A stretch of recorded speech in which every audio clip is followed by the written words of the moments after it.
Oh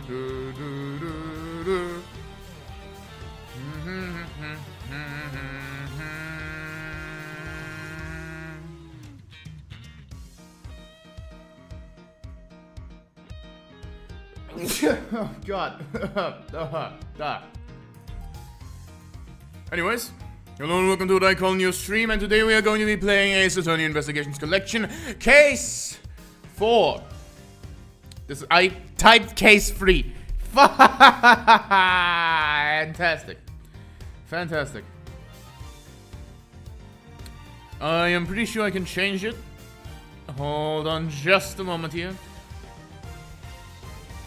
Well, hopefully I can change it on my phone. I can't. Hey. Well, that's rather embarrassing, isn't it? Nevertheless. I am currently live, and I can change it on my verify it's you. Bro. Why do I need to verify it's me? I am on my PC. Huh?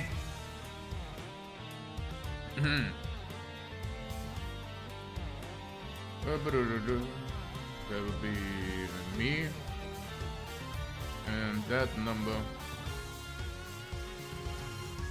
Okay, now I can change it to case 4. Bloody hell. Okie dokie. It should be saved now to case 4. And therefore we can display and there we go. Okay then. Let us continue where we left off yesterday with case 4. Turnabout Reminiscence.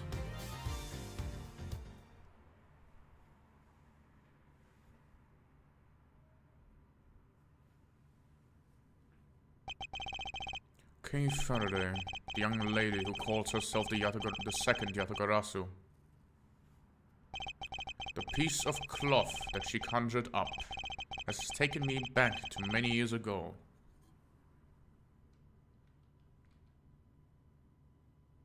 7 years earlier.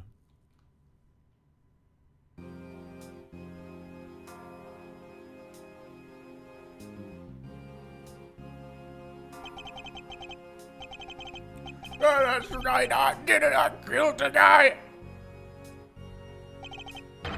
But it was the great Viviana Grassa that told me to do it! I asked the defendant, just what exactly are you trying to say? Don't you get it? I know the true identity of the Yatagarasu!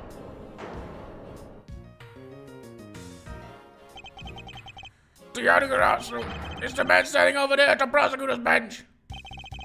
Are you saying that I am the Yatagarasu? Don't dare you deny it! I told you, you told me to kill him when you stuck into the embassy! Are you claiming that Mr. Faraday is the Yatagarasu? Is that what I'm claiming? Mr. L, I think we've had enough out of your mouth. Your Honor, please listen to me, I'm telling you the truth! You've gotta believe me!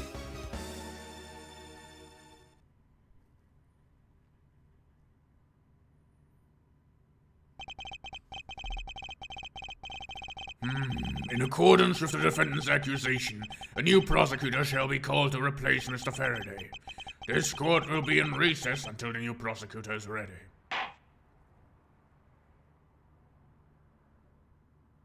Guilty. I forgot how to do just what. September 10th, 3:20 p.m. District Court, 3rd floor lobby. It's almost time for me to enter the courtroom. And so it is my first assignment as a prosecutor will be as a replacement for a prosecutor who has been accused by the defendant. Edgeworth! Sir.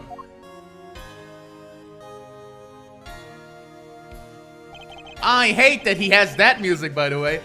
Fucking despise that. Couldn't they made a fucking song for him? Like, fucking, this is Francisca's theme.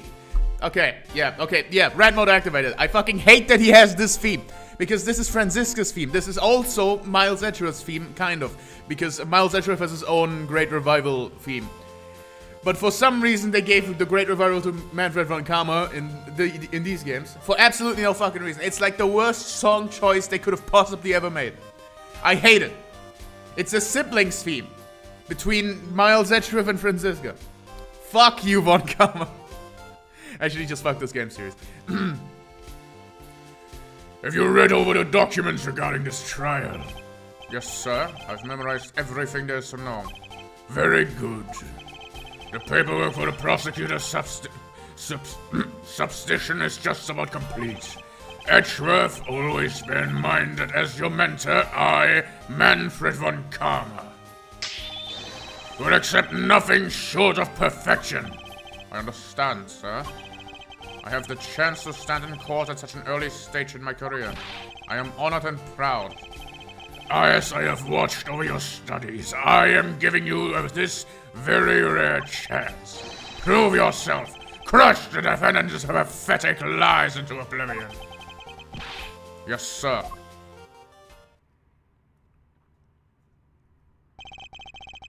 Such a legendary prosecutor will be watching and judging my performance. I have to be perfect in every way. Ah, that voice is gonna kill me. But nevertheless. Now then, I don't think there's any special people other than von Karma here, so I'm just gonna talk to him. Today's trial should have ended in just 1 minute. Because the defendant was picked up by the security camera, correct? Exactly. The killer had the gall to say that he only killed because he was instructed to do so. Even more outrageous is his claim that the case prosecutor Brian Faraday gave the order. Faraday is such a fool. He'd been cornered by his very own prey. Sir, are you an acquaintance of Mr. Brian Faraday? He's a pathetic man who speaks nothing but nonsense. Nonsense? He once tried to explain to me a way of punishing those who cannot be brought to court. Those who cannot be brought to court? That is nonsense, for no man is above the law. Well, there are always a few exceptions. However, there's no reason to even deal with such individuals. A prosecutor is a guardian of the court, one with no obligation to outside matters. Thus, there's no reason to deal with such individuals, I say. Edgeworth, disgracing yourself as Faraday has will not be forgiven. Have no fear, I will not let you down, sir. In place of the accused, Prosecutor Brian Faraday, I'll prove the defendant's guilt. Well, aren't you just a bunch of fun? Very good. I've secured an hour of recess for you to prepare to do just that. Show them all the power of von Karma. He probably wouldn't say it von Karma. He would probably pronounce it correctly in German. Show them all the power of von Karma. Yeah, that seems more fitting. I just have a feeling that he would show off his language skills by pronouncing everything perfectly. Hold on just one moment here.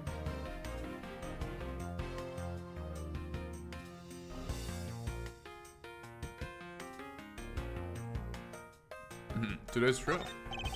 So have you achieved a firm understanding of the case? Yes, sir. I have memorized everything that is written down in the case files. Well, then explain the case to me. I want to see if you really know what you're talking about. Understood. A murder was committed on September 8th in front of the Cordobian embassy. The victim is the date. I forgot that the joke was literally just dead man. Ah! You know, other names had better puns. Just fucking dead man, really. Because he serves no other purpose than being dead. That's insane. That's crazy. Anyway, hold on. Somehow I have managed to tangle up my... There we go. A staff member at the embassy. The defendant in this case is Mr. Mackrell. Really, Mackrell, okay. Was held for questioning in the night of the incident as he was deemed suspicious. He was quickly placed under arrest of possession of the murder weapon, a gun. Furthermore, at the time of the murder, the great thief Yatagarasu had successfully infiltrated the Cordobian embassy as well. At first, Pharrell claimed that he himself was the Yatagarasu, but then he did not kill the dead man. I wonder what he expected to gain from such a desperate lie. It's possible that he wants to go down while in the spotlight if he's found guilty. There's truly no limit to people's inanity. But I digress. Continue, Edgeworth. Yes, sir. During the trial, the prosecutor presented the security footage that captured the murder. The footage clearly showed Mr. Rell as the murderer. The act of Mr. Rell firing the gun could clearly be seen from the visitors' gallery. Upon seeing that, the defendant retracted his statements and admitted to the murder. I did it because I was told to, by the real Yatagarasu, Brian Faraday. That sounds about right. However, you've forgotten one thing. While this may appear to be a simple murder of a Knobian Embassy staff member, people are actually referring to it as the second KG-8 incident. The second KG-8 incident? I'm very sorry, sir. I feel I failed to study hard enough. Even among the police, this information is only a select few are privy to. Would you please enlighten me, sir? Sir, what do you mean by the second KG-8 incident? In order for me to tell you that, you must first learn about the original case. Take a look at these documents. This is a free old newspaper.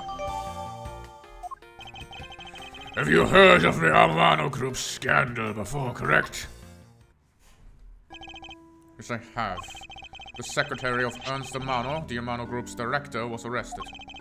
Under suspicion of smuggling. Correct. CCU was an employee of the Amano Group, and the sole witness of the smuggling operation. It was she who brought the crime to light. However, Miss Yu was silenced before she could testify in court. Wasn't the Knobian Embassy staff member arrested for the murder? Yes, a Knobian by the name of Manny Cochin was the suspect. However, due to lack of evidence, the case went unresolved. Lack of evidence? If only I was in charge of that case. I would have done everything in my power to prove his guilt. Make sure that all his criminals are found guilty. My mentor really is dedicated. Faraday was the prosecutor on the case then, and he was as pathetic as ever. Mr. Faraday was in charge of the KG-8 incident as well. That's right. And now, once again, the victim of the case you're currently assigned to was someone who was scheduled to testify against that smuggling organization. And just like last time, the victim was murdered right before he was to testify. You're catching on. The victim was murdered just before the day in court against the smuggling operation. Events are occurring almost exactly the same way as they did at the KG-8 incident. So that's why being called the second KG-8 incident. Yes. There's one difference between the two incidents. What would that be? The so-called noble thief that is sending everyone into an uproar. The great thief Yatagarasu. The Yatagarasu. I better find out more. If it's true that the Yatagarasu showed up at the Knobian Embassy, what could he or she have been after? No doubt to steal any suspicious accounting records and release them publicly. Or more likely to steal secrets from the Knobian Embassy itself. Since the item that the Yatagarasu stole from there was sent to the police... What was it that the Yatagarasu sent to the police? I don't know the details. Anything related to the Yatagarasu is getting your top secret treatment. Still, I find it very ironic. By returning the stolen item to the police, it was proof positive that the Yatagarasu had infiltrated the embassy on the same day the staff member was killed. Criminals have a way of incriminating themselves, wouldn't you say? That would have to be the first time the Yatagarasu has left evidence behind, correct? Yes, indeed. If you wish to learn more about the Yatagarasu, then I suggest you ask Faraday. Mr. Faraday? He happens to be the prosecutor in charge of the Yatagarasu case as well. He's the prosecutor in charge of both the KG-8 incident and the Yatagarasu case. Mr. Faraday really has a lot on his plate. What is it, little girl? You're scary, mister. If you need something, I want to trade these coins with you. A fistful of dimes, quarters, and pennies, but it looks like exactly $1. Is this what you want? Thanks, that's exactly what I needed. Could that child be here to watch a trial? How disrespectful for a child like that to be running around inside a courthouse. Does no one have respect for this country's judicial system anymore?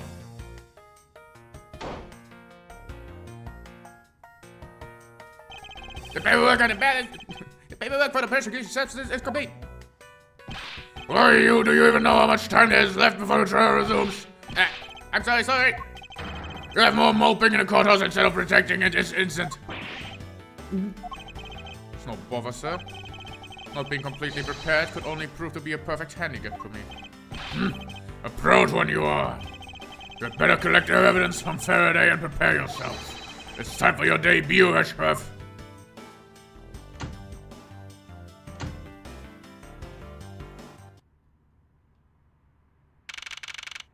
September 10th, 4 p.m., District Court. Courtroom number 3.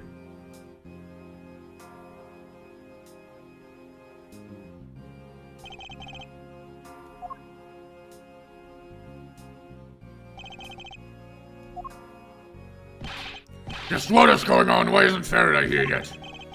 How is it possible that the defense is not prepared yet either? Bailiff, where's Mr. Faraday? I'm not sure, but I wasn't really paying attention.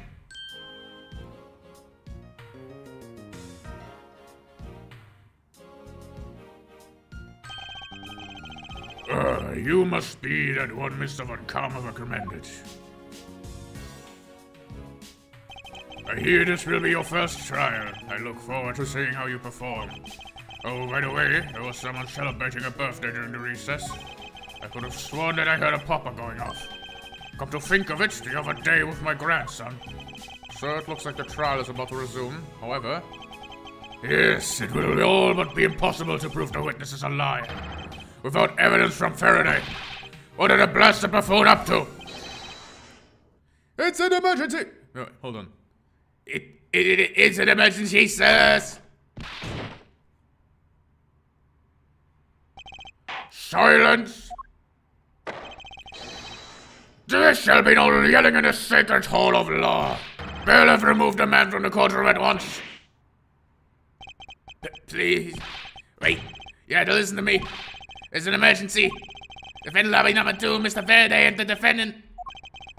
The two of them, they're both dead, Your Honor. Whoa!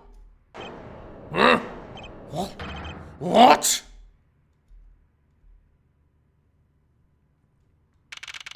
September 10th, District Court, hallway.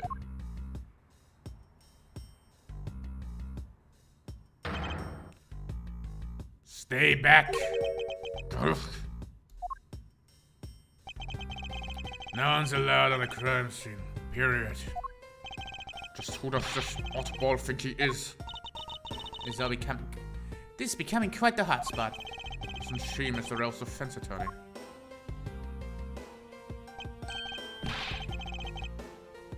Hey you, no running in the hallway, pal. And who are you to tell me what to do? I'll never find out what's going on like this. It's time for some civil discourse. And you are? You me? Hey, late, pal. It's common courtesy to tell someone your name first before asking theirs. Huh? Point taken. My name is Miles Edgeworth. I am district prosecutor. A prosecutor? Never seen a prosecutor as young as you, pal. I've told you my name. Now would you mind telling me yours? Detective Dick Cumshoe. Just recently achieved my dream of becoming a detective. More than a dream. It's what I was born to do. Wait. Maybe I should check and make sure I'm not really in some crazy dream first. This detective is entirely too excited to be at a murder scene. So, Detective Gumshoe, would you mind telling me what you know about the incident? You know I don't have to tell you anything, right? I know that, but it would behoove of you to fill me in on what you know. Oh, you're proud one such a youngster, aren't you? But anyway, Detective Bad is one in charge. So you're just gonna have to ask him for all the details, okay? As for me, I was guarding the door with defendant lobby number 2. So you were on guard detail. Did you notice anything strange while you were on duty? And I freaked out when I heard a gunshot and then I kind of froze. You're a detective and a measly gunshot scared you that much. Then again, I can hardly claim to not know what it's like to hear one of at close range. Then Detective Bat came running to the scene. He went in the defense lobby number 2 together and both men were lying there, dead. Is that everything? Yeah, that's it. I was in the hallway the whole time, but I didn't hear a single pop of the struggle. Interesting. Other than the gunshot, he didn't hear a single sound of the commotion.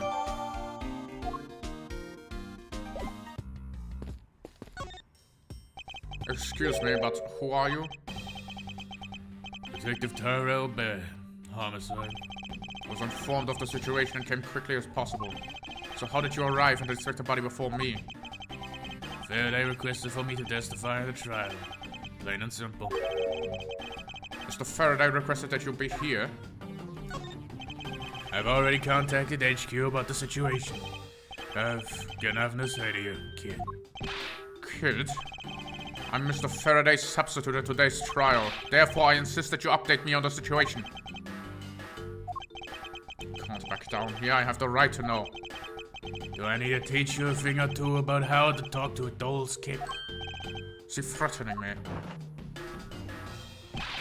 Is he going for his gun? It's just a mirror. How dare he trick me like that? Faraday was stabbed to death with some kind of blade, and he had a gun on his haft. The other man, Mr. Mackerel, was shot and killed. He was found holding a bloody knife in his hand. Was there anyone else who went into defense lobby number 2? Yeah, that big lug over there, his name's Gumshoe. He was in charge of guarding the place. He claimed that no one else entered the room. If that's the case, then they have killed each other, correct? Maybe. Such impudence. This guy really is testing my patience. Why was I not informed that you were going to testify in court? Homicide's on my only gig. The Yatagarasu case is also one of my assignments. So you're called upon to comment on the Yatagarasu's characteristics in order to assess if Mr. Faraday really was the Yatagarasu or not. Well, looks like you just might have a brain after all in that head of yours, son. Son? I'm not your son, Pops.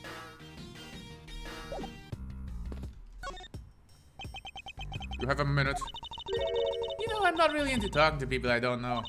Especially at a time like this. I apologize for not introducing myself before bothering you. My name is Miles Edgeworth. I was here to take Mr. Faraday's place in court. Edgeworth, huh? Never heard of you. So Faraday's substitute is a newbie, huh? I'll have you know, madam, I've studied at a mantra on Karma. Do not take me for some naive novice.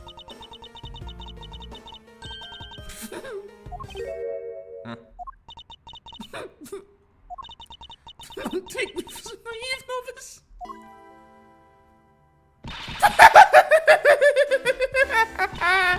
You stood up on Karma. Closer than giveaway. Stop right there. These are my garments of one who gallantly presents the fact.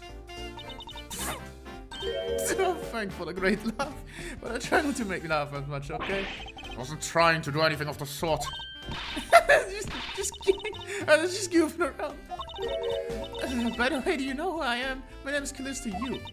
And if you are telling the truth, then you were about to go head-to-head in court. But of course, I've heard much about you, Mr. Yu. But of course, I've heard much about you. You're accused Shakespeare. Let's say something funny. I'd like you to update me on the situation. I don't really know anything. Why don't you try talking to those detectives over there? If that's the case, then why are you here? What's so funny? It's just the way you speak is so tactless. The person I was going against in court until only a little while ago was just murdered. It's not like I could go back in the courtroom pretending as though nothing happened. That's a good point. I apologize for asking such an insensitive question. It's fine. Don't worry about it. Miss you! There's someone under here wishes to see you! Who is it? It'll be an overseas staff member by the name of Manny Coach. What's going on? Detective Bad and Miss Yu moods just changed all of a sudden. Wait a second. Wasn't Manny caution? I'll be right there. It's nice to see you again, Miss Yu. Why are you here? I have no desire to ever see you again. No. Actually, would you mind stepping outside for a brief chat? Fine, let's go.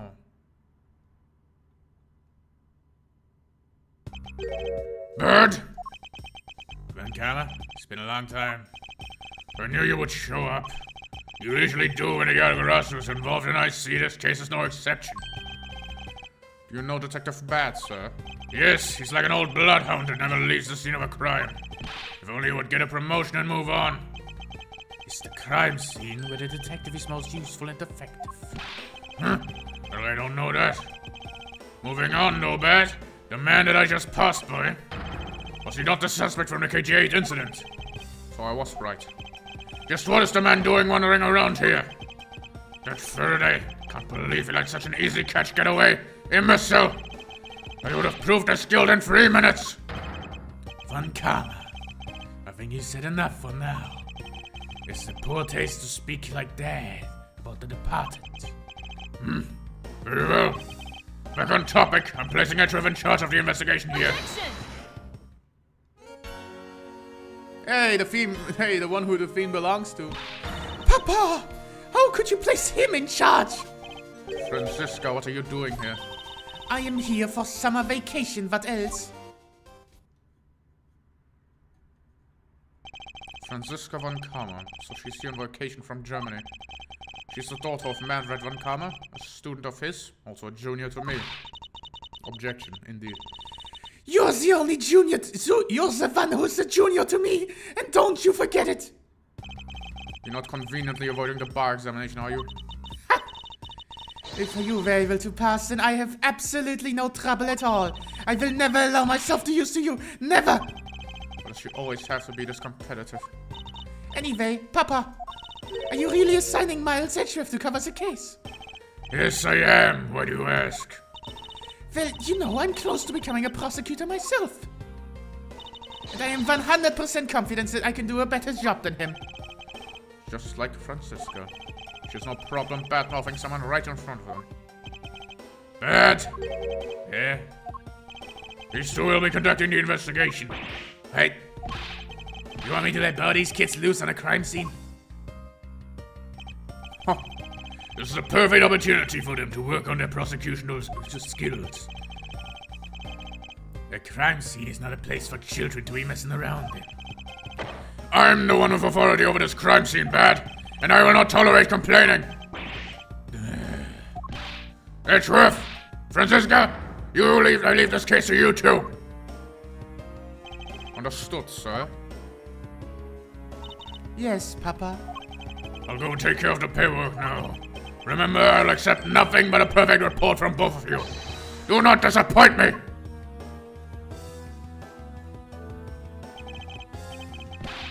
Hold up, Mr. Von Karma. Still haven't agreed to this. Miles Edgeworth. It's been quite some time, Franziska. This will be the perfect chance for us to see which one is truly worthy of the Von Karma name. Would it kill you to be at least say hello? Long time no see. Very good. Just because you became a prosecutor first doesn't mean you can act all proud. She hasn't changed a bit. Miles Edgeworth, as I was saying, we shall see which one of us is worthy of the Von Karma name. For crying out loud, I've been reduced to a babysitter. Looks like Mr. Von Karma was successful in convincing the detective. Just like him, he never fails. Now I'd appreciate if you could quickly run me through the facts, Detective Bad. You're better at checking things out on your own. Very well. Seems like getting help from Detective Bad will be a most arduous task.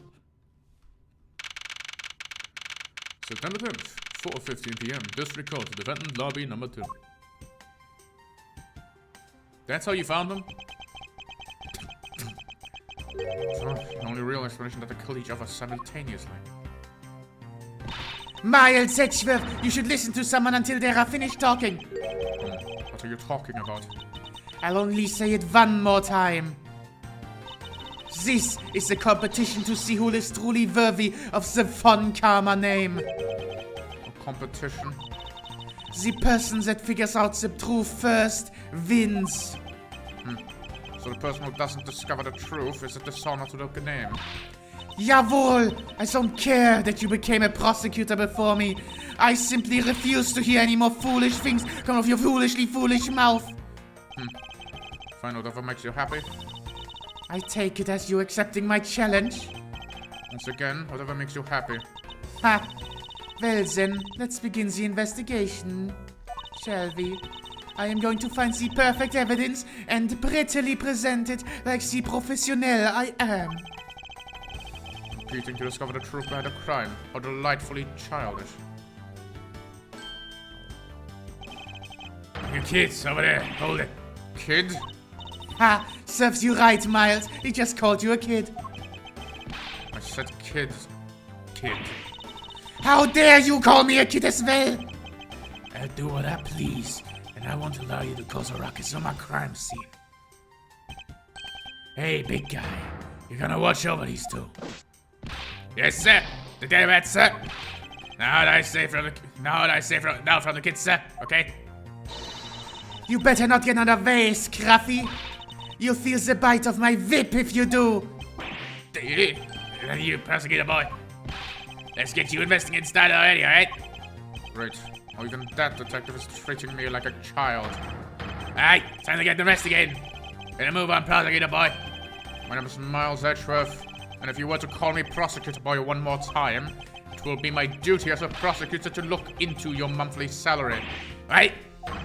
And what do you do with my salary after you saw how much it was? That's up to you now, isn't it? Really? Sounds good, pal. So naive. Begin investigation. Defend lobby number 2. Detective Bad may I have a word with you. What is it? It appears that both the knife and the gun were used as the murder weapons. Yeah, it does. That leads us to our first question of the investigation. Where did the men acquire the weapons? The gun was inside of Faraday's bag. It was a piece of evidence that was presented in the trial earlier today. It was used to kill the Copodian embassy staff member. But I never heard anything about the knife. Mr. Rell was being held by the police. There's no way he could have brought it in. Which means it's possible that Mr. Faraday had the knife on him from the start as well. Could have been a piece of evidence that had yet to be presented. But then why doesn't the detective Bad know about it? Wait, what if? It's possible that Mr. Faraday brought the knife in under the guise of prosecutorial evidence. He could have brought it in out and attacked Mr. Rell with it. Maybe you've got a brain in there after all, kid. He's going to treat me like a child forever. It looks like Mr. Faraday attacked Mr. Rell first, but then counterattacked. That's the only logical conclusion you can draw from a scene like this. Not yet. I feel it's much too early to be drawing conclusion already. I must find conclusive evidence so as to protect the honor of the Von Karma name.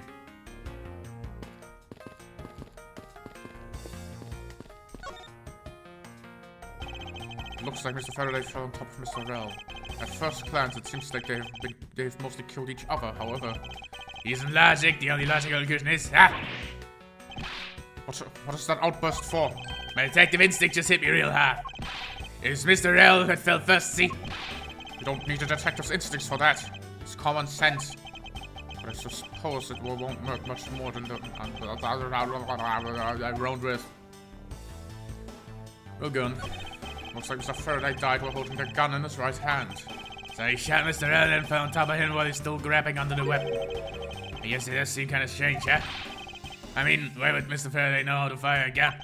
It's not exactly rocket science, even I know how to pull the trigger. Though I doubt I'll ever need to use one. I hope I never have to fire a gun either, pal. But it sure does look cool to hold a gun in your hand. It appears that the police's screening procedures need a thorough review.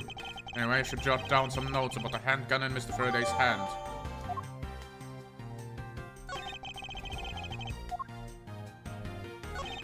Mr. Faraday, how ironic it is for him to lose his life in a courthouse. Yeah, well, it has to be like this. I don't know what to say. I can't believe this happened while I was on watch, pal. Rather than beating yourself up, you should spend your time continuing the investigation. Didn't you become a detective in order to solve crimes? Yeah. And get back to work. Find out the cause of this murder. Hey, I'm on it, pal. First, he killed a Korean embassy staff member. Then he murdered himself. This guy wasn't exactly an agent, you know? Oh, what makes you say that? He's been hauled into the precinct several times before the theft and assault, pal. So yeah, he's definitely tried to have committed a murder or two. Well, he did admit to killing Mr. Dead Man. Hey, good point, pal. I knew my detective's intuition was telling me something. Detective's intuition. Yep. Do you know about it? It's a special feeling that all detectives... We don't have time for this conversation right now. Let's return to the investigation. Looks like Mr. L died with a knife in his hand. There's some blood stuck on it. Then he must have... used yeah, no doubt about it. Mr. Faraday carrying this on his personage. Did he bring this as a piece of evidence for a trial? Or did he bring it with a very different intention in mind? I should jot down some notes about it.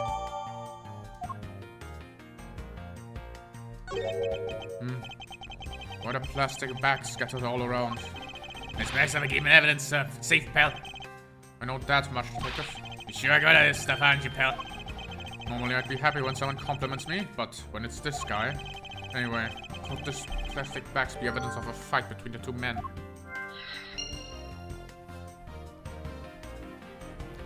Curious. There doesn't appear to be any more. Oh, no, never mind. His hand's all black down there, see? I wonder what it could be. If you look closely, this splotching pattern resembles an ink stain. An ink stain? Yes, I usually get ink on my hand when I use my feather pen. A feather pen? I never seen one before. Sure you aren't making this up, pal?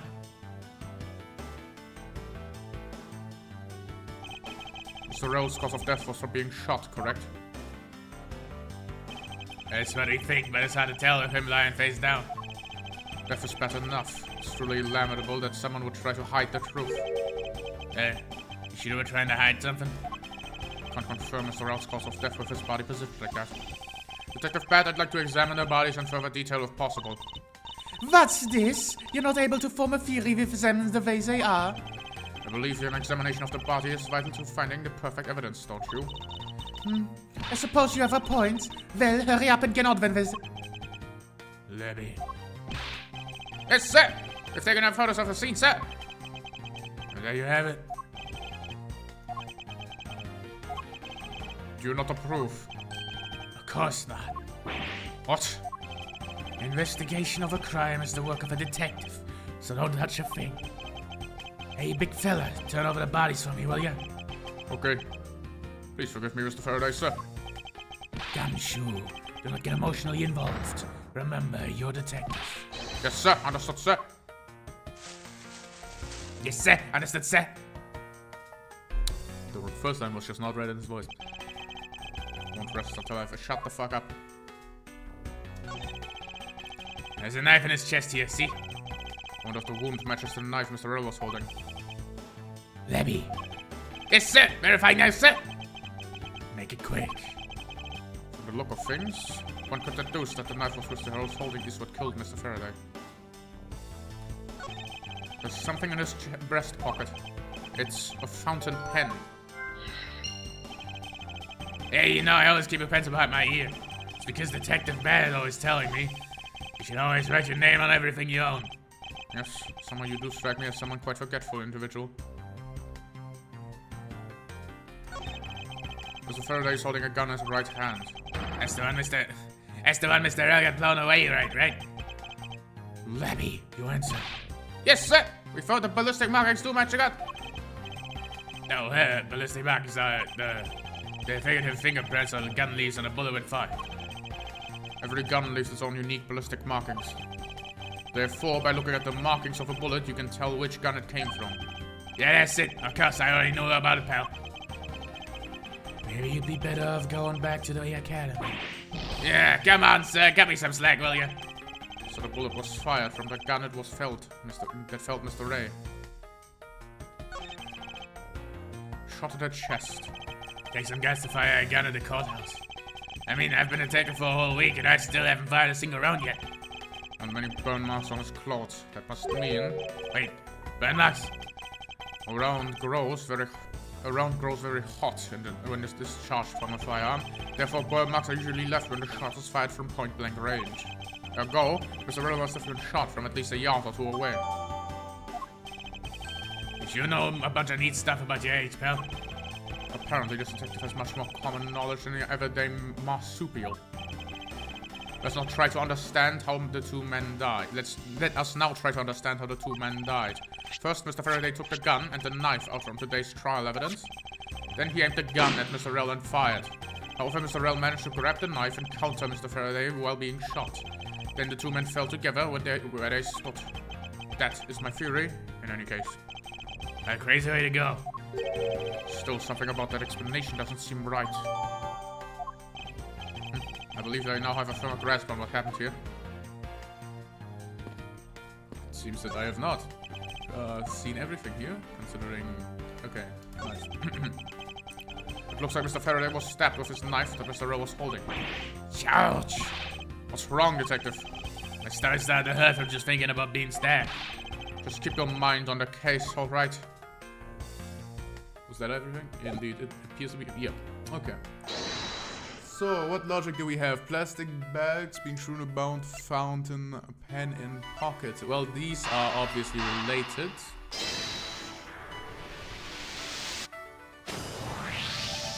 That splotch on Mr. Faraday's hand. I wonder if it might be the ink from his fountain pen. Ah, let's ask the lab guy. I'm sure. I confirm that the substance on Mr. Faraday's hand is the ink from the fountain pen. I see. Good work. Ah, you know, I always wanted to say that, even if it's just one time in my life, sir. Mr. Faraday wrote from his fountain pen with his left hand. I think it's fair to assume he was left-handed. It appears that Mr. Faraday's pen is very important to our case as well. Okay, you say so, pal. But if he was left-handed, why is he holding it in his right hand? I feel like I could figure that out right now. But a plastic bag scattered all around. It's best ever keeping evidence safe, pal. I know that, Mount Detective. Sure, I got this stuff. Wait, this is the exact same dialogue. This decorative plant foliage is quite nice. It's actually soothing to be around it. Perhaps I should purchase one for my room. And that's the lawn, why he bought the thing he bought. It looks like the sofa is ready to be disposed of. It's so soft, I can sleep all 25 hours of a day in this thing. If only I could dispose of him. There are some plastic bags stacked up on the table. There's a tea set too, but there doesn't seem to be any sign of a disturbance. Yeah, the table's all neat and tidy. Maybe it was super quiet in the scuffle. After all, I didn't hear anything from out in the hallway, you know. Maybe the plastic bags scattered on the floor are throwing us off.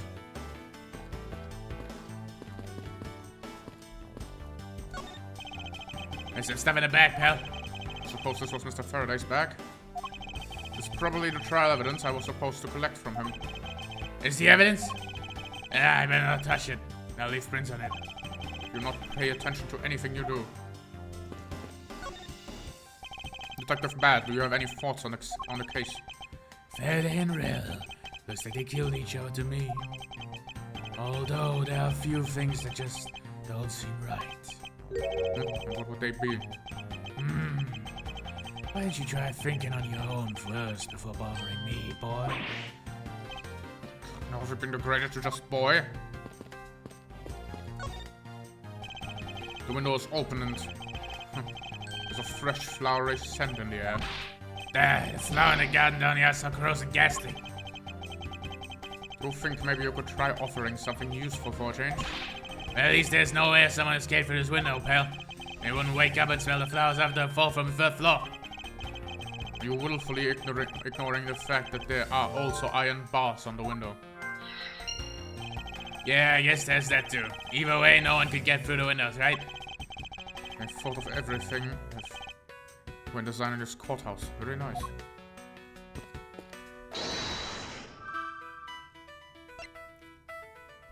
So this is clearly a contradiction.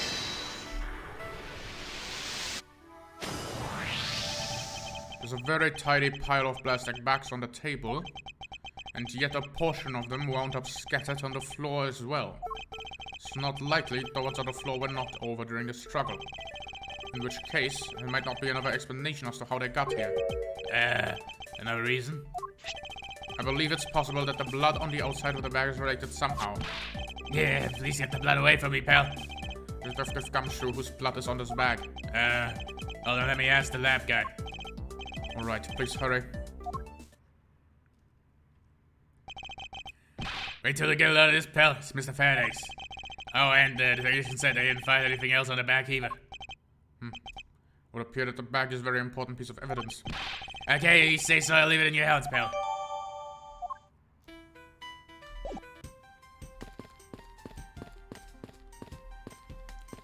So I have looked at everything that is here.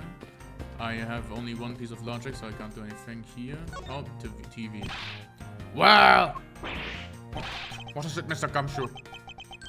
My TV at home is tiny compared to this one, pal. Perhaps we should purchase a more normal-sized television like this one. Let me see here. Wow, this thing's huge. Wow! And way too noisy. You're the noisy one, Scruffy. Don't touch it. You'll get your fingerprints all over it. But I didn't touch it. Preservation of the crime scene is the foundation of detective work. The foundation, huh? Sounds like something the rookie here needs to snore up on. I guess there's not much left to investigate, huh? They really did kill each other. No, we can't conclude that quite yet. There's still something I find very peculiar here. The theory that they simply killed each other is too simplistic in this case. In fact, there's actually a contradiction that shows that there's in fact another possibility. No way, pal, really? I suppose I will just have to show you the contradiction in this crime scene. Well, he's holding it in his right hand even though he's left-handed.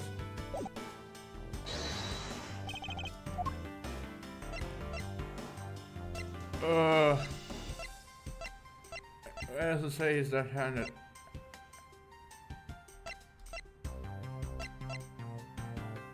Ah, left hand, so the pen. Eureka!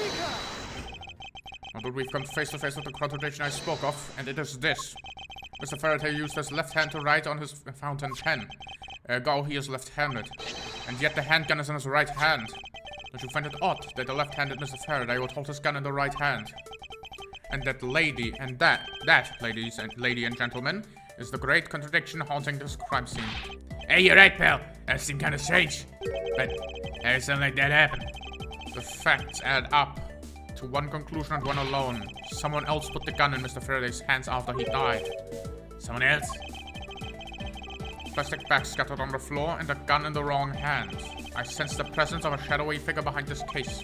A person of violent tint who is serious about keeping the truth from us.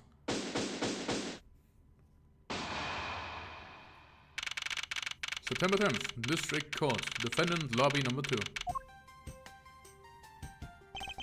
Here's the autopsy report. This is it is probable that Mr. Rell survived for a short time after he was shot. However, Mr. Faraday died instantaneously from the stabbing. Interesting. It looks like we now know everything we need to know about this case. Are you sure we know everything? Of course, the incident began with Mr. Faraday attempting to get his revenge. The prosecutor went into a range from being accused and tried to kill the victim. But the defendant fought back and they ended up killing each other. This is all very clear and simple. There is absolutely no margin for doubt. Do you really believe it had to be the truth? Ha! Are you saying that just because I figured something out before you? That you don't want to believe it's true? It's alright. If you disagree with my argument, then prove me wrong. Well, if there is any contradiction to be found, that is. Don't worry, I will. What happened? Mr. Faraday's thought was instantaneous, while Mr. Rel survived for a short time. From this, it's obvious that Mr. Faraday died after he shot Mr. Rel. And Mr. Rel, while being on the brink of death, stole Faraday's knife and stabbed him. Those are the facts of this case. Mr. Faraday's death was instantaneous, therefore he must have attacked first. Proving that logic to be false is probably the fastest way to show that she's wrong. In that case, I should first look at any holes in her theory. Rebuttal!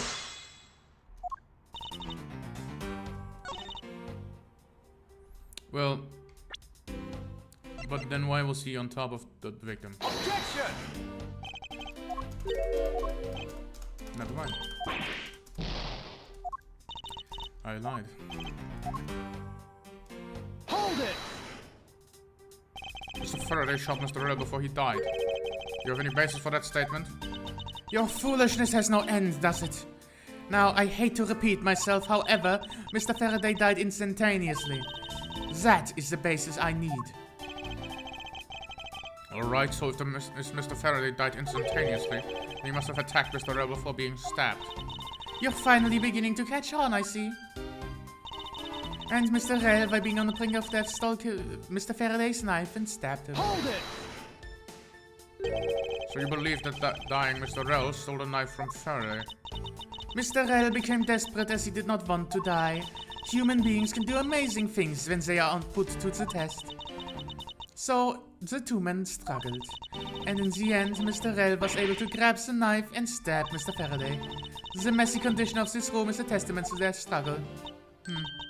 Yes, my logic is perfectly sound. Can you really say that it's perfect? What are you insinuating? Nothing. However, I can't let what you say slide by without further inquiry.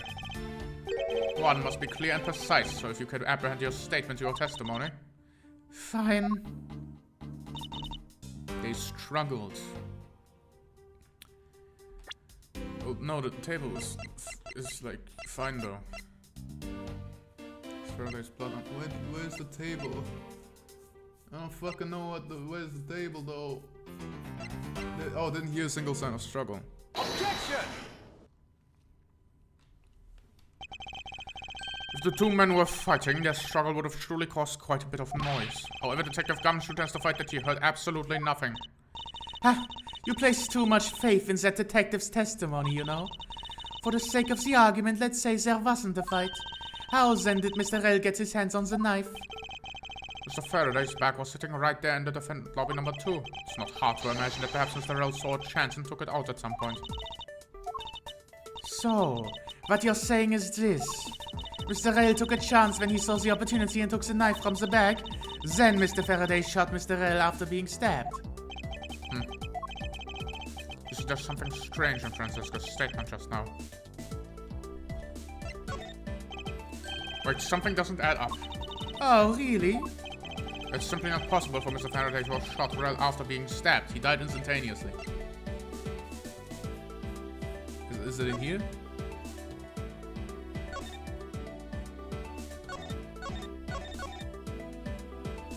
Instantaneous death. Take that! According to the coroner's report, Mr. Faraday died instantaneously, meaning that he died immediately upon being stabbed by the knife. Ergo, he could not possibly have fired the gun after that. Ooh, you got me. But of course... Well then, if the report is correct, then there's only one correct explanation. If we suppose that Mr. Rel attacked first, then Mr. Faraday, who died instantaneously, would have been unable to kill Mr. Rel. Therefore, Mr. Rel must have stabbed Mr. Faraday after he was shot, and they both died. That is the only explanation that makes logical sense. Negating your opponent's ideas in order to prove your own theory. I see you've been studying, Francisca. I just wanted to explain it to you as simply as possible. Before you foolishly propose a foolish theory that only a foolish fool like you could. Well, naive of you to believe that only your opinions are valid, and still expect to discover the truth that the crime scene offers you. Francisca, you've still got a ways to go. What are you talking about? Are you saying there's a flaw in my logic? Mr. Faraday died instantly. And the fact that he did is what gives rise to the contradiction in the scene. The contradiction here in the crime scene is... Let me get this straight. What are you arguing is this. Mr. Faraday took the gun from his evidence bag and shot Mr. Rell. Then, the wounded Mr. Rell found an opportunity to take the knife and strike back. Upon being stabbed, Mr. Faraday died on the spot and Mr. Rell died thereafter. If that's the case, then how do you explain this? Take a good look at the order in which the bodies are piled. Nein! Mr. Faraday's body is lying on top of Mr. Rell's. Therefore, Mr. Rell must have died before Mr. Faraday. Unmöglich! Yes, I agree that it seems strange no matter what angle you approach it from. Which means that the real mystery is behind this crime scene. Nein! Not so fast, Miles Edgeworth! What now?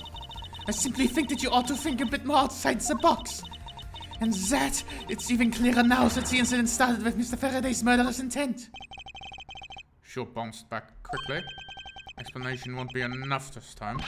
It's going to take some very decisive evidence to prove her wrong. What happened, Part 2? It was just a chance that Mr. Faraday's body fell on top of Mr. Rell's. The two bodies fell into the pile, which indicates that they attacked each other at the same time. It really doesn't matter in the slightest that they fell opposite of the other. Just know that Francisca's explanation is the absolute correct. All I have to do is find a hole in her logic. Once I do, I can present her with the evidence that proves the contradiction. Rebuttal! Well, obviously, this goes on that they were standing in front of each other, which can't be true because there were no ballistic markings. Which indicates that they attacked each other at the same time. Hold it! What do you mean by they attacked each other at the same time? I assume Mr. Faraday had the two different weapons in his hands. He made to attack Mr. Rell while holding both of the knife and revolver. And then, after Mr. Faraday fired the gun, Mr. Rell grabbed the knife as he was falling and stabbed Mr. Faraday. That is how Mr. Rell wound up on the bottom, which Mr. Faraday was on top. At close range, that is more than possible. This is possible, but... Well, if you have any other ideas, then show me what you've got. Oh, I will. To that extent, I'd like you to apprehend what you just said to your testimony. I don't see any points to that, but as you please. From close range, which is impossible because of the lack of ballistic markings. Fired from yards away. Objection! So you believe they killed each other at close range? Sorry, but that's not possible. Just as it is written at the crime scene notes, the firing of the handgun did not leave a gunpowder burn on Mr. Rell's clothes. Therefore, Mr. Rell and the gun must have been separated by a distance of at least 2 or 3 yards. Ah! Yes, this is by far the biggest contradiction.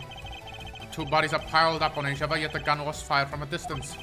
And with there being no chance that Mr. Rell moved that far after being shot, that leaves only one possible explanation.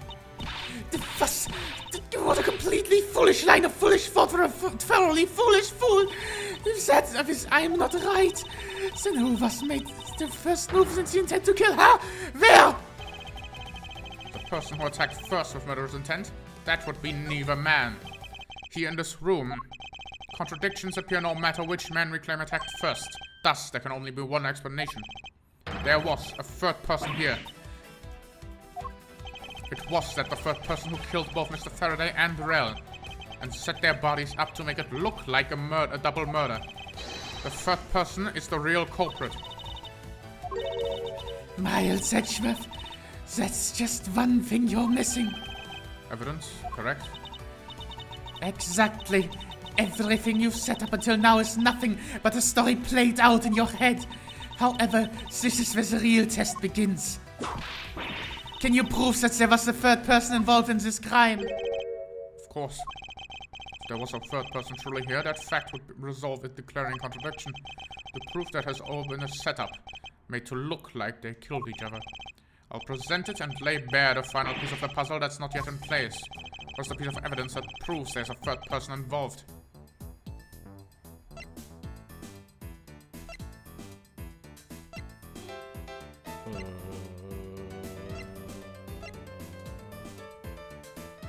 My prosecutor's badge. It proves that I am a prosecutor. Okay, there was no struggle. That doesn't mean anything. KG8 overview.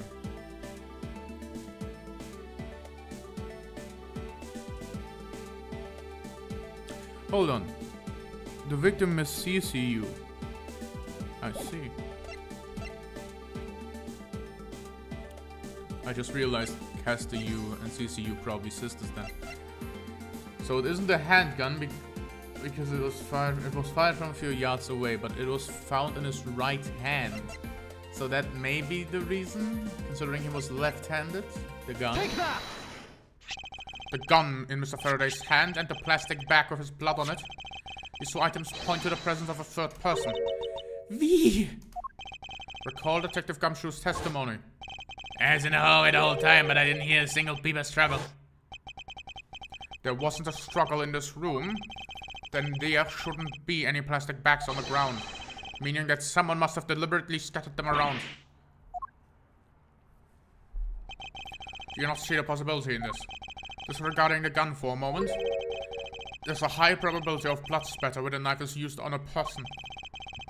If the culprit held the knife and the plastic bag around it, they could use the bag to catch any blood splatter from when they withdrew the knife.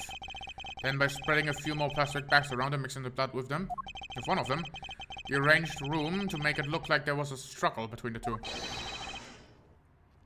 They were able to conceal their presence.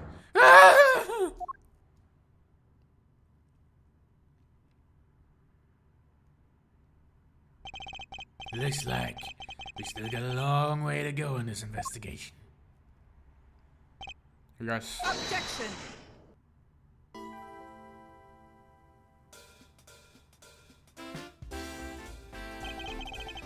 What's up with you, pal?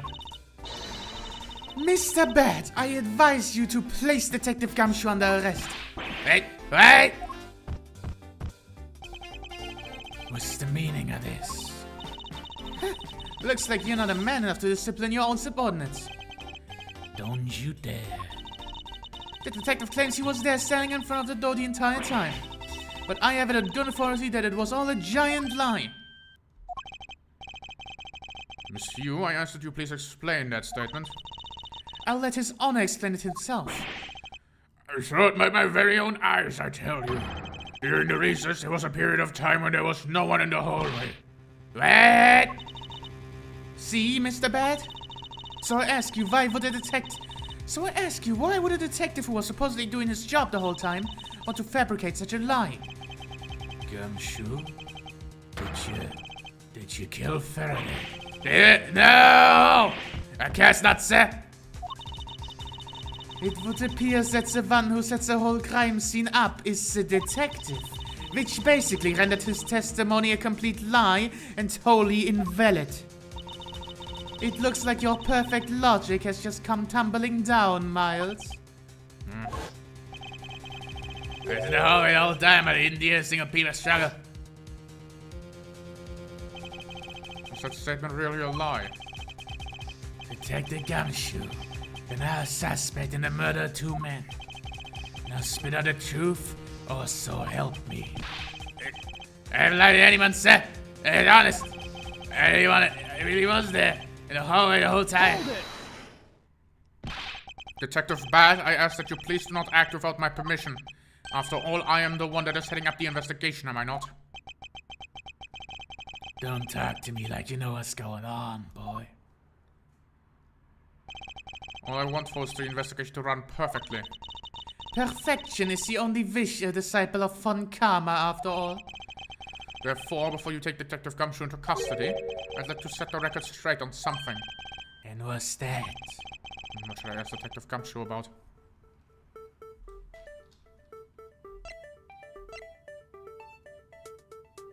State of the hallway. Detective Gumshoe, I take it no one else was in that hallway at any time, correct? Eh? Oh, I guess not, pal. You're being awfully defensive. Might you be hiding something from me? Watch your mouth, pal. Can't go around saying stuff like that about me without any evidence. Suppose you're right, I have no evidence at this point. Miles Edgeworth, how can you be losing a battle of wits with this detective? You're a disgrace. Ugh. What should I ask Detective Gumshoe about? Detective Gumshoe, why were you missing from the hallway for a span of time? Look, pal, like I said, I was there the whole time, okay? But there is testimony against you that...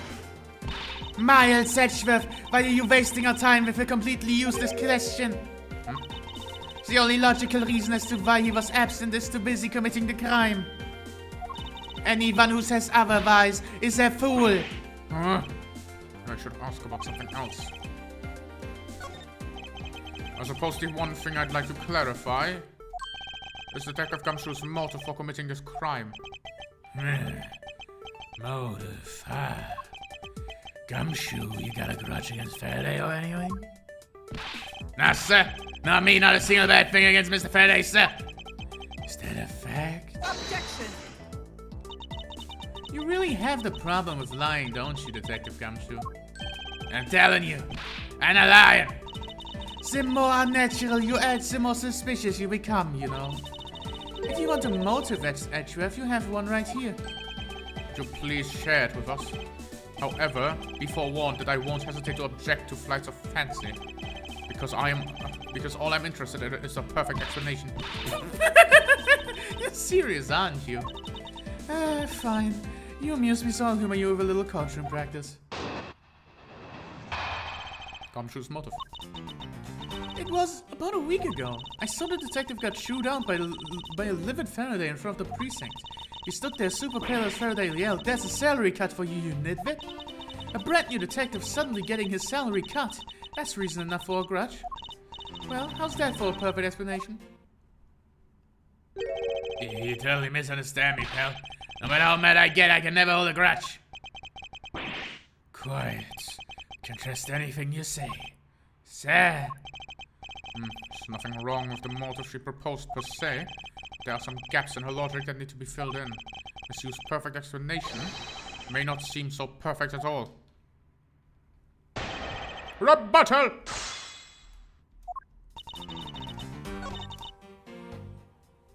Hold it! Mr. Faraday was upset. Yeah. You know what else? Mr. Faraday isn't exactly known to get angry often. But anyone's totally mean and red in the face. And the offending officer just stood there pale as a ghost, like he was about to die. Just like the face he's making right now, right? I'm completely innocent, I tell you. The poor man.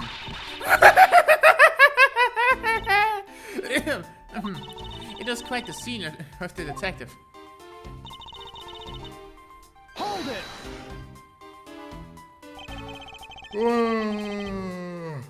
Just stood there watching this unfold in front of you. Yeah, I have to say it was really enjoyable too. But that's why when I saw Detective Gumshoe earlier, I knew to steer clear of him. No way. I thought it was because I had something stuck on my face. But you do! Yeah? But I got stuck on my face. Let's start with your eyes, nose, mouth, and Those ridiculous eyebrows! Eh? Oh man! That's just so much fun! Miss Yu, if you don't mind, I'd like to return to your testimony. Sure, why not? Hold it! Got a new detective's salary right off the bat like that. I'm not familiar with the ways you guys relate, but isn't that common practice? Speaking of cutting my salary, didn't you threaten to do so to me earlier, sir? I suppose I did. It's only natural to cut a worthless detective's salary down to the actual worth. My father can fire anyone, new or old, with the snap of a finger. You think maybe that's reason enough for the detective to hate you people? Well, I guess they really shouldn't cut people's pay. Detective Bad. Don't tell me your Mr. Von Kamas cut your salary too. Hold it! You call your explanation perfect. Is it not to your liking? Unfortunately for you, it's not just up to my standards. Oh, is there something you want me to clarify in that case? What should I do? Should I raise an objection? Alright, if you could clear up this one thing for me. Well,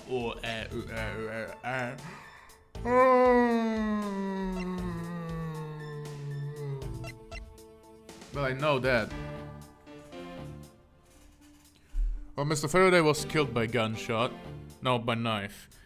Motive for killing Mr. Rell, he would just be a witness. Faraday and Gumshoe's relation. I think that whole testimony was just that. But since I know the other two. Actually, allow me to ask the detective directly. What was your relation to Mr. Faraday? Mr. Faraday was just in charge of training local detectives to testify in trials. I met him on the very first day I entered the criminal affairs department, pal. Oh, I had no idea Mr. Faraday was so involved. Faraday, he may look like an easygoing guy, but he's actually a bit of a nut for strict discipline of manners. Guys like Gumshoe tended to rub him the wrong way. There, now you know the detective and Mr. Faraday were related. Happy now? No, wait. You said you only wanted one thing to ask, right?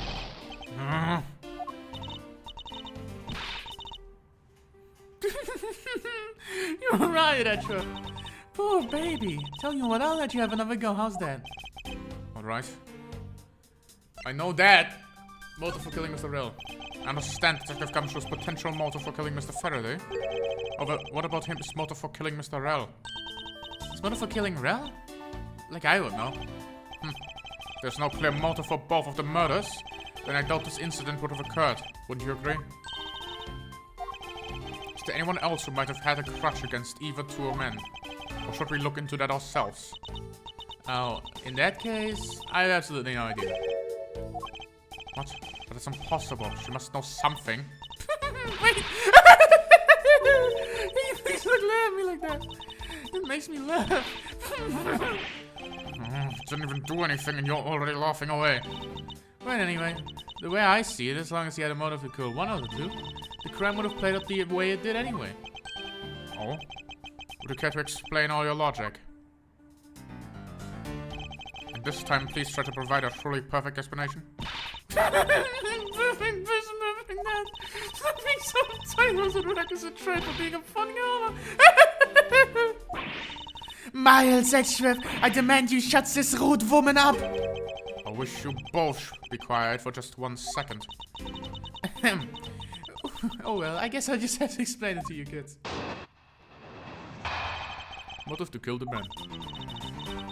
There's no one out here with a motive to kill both Mr. Faraday and Mr. Rell. All you really have to establish is they had a grudge against one of the two men. Mr. Rell, who happened to be there, became a witness to Mr. Faraday's murder. Therefore, he was killed out of necessity and set up to look like they had killed each other. I wonder if that's really true. Is there no one out here with a grudge against both men?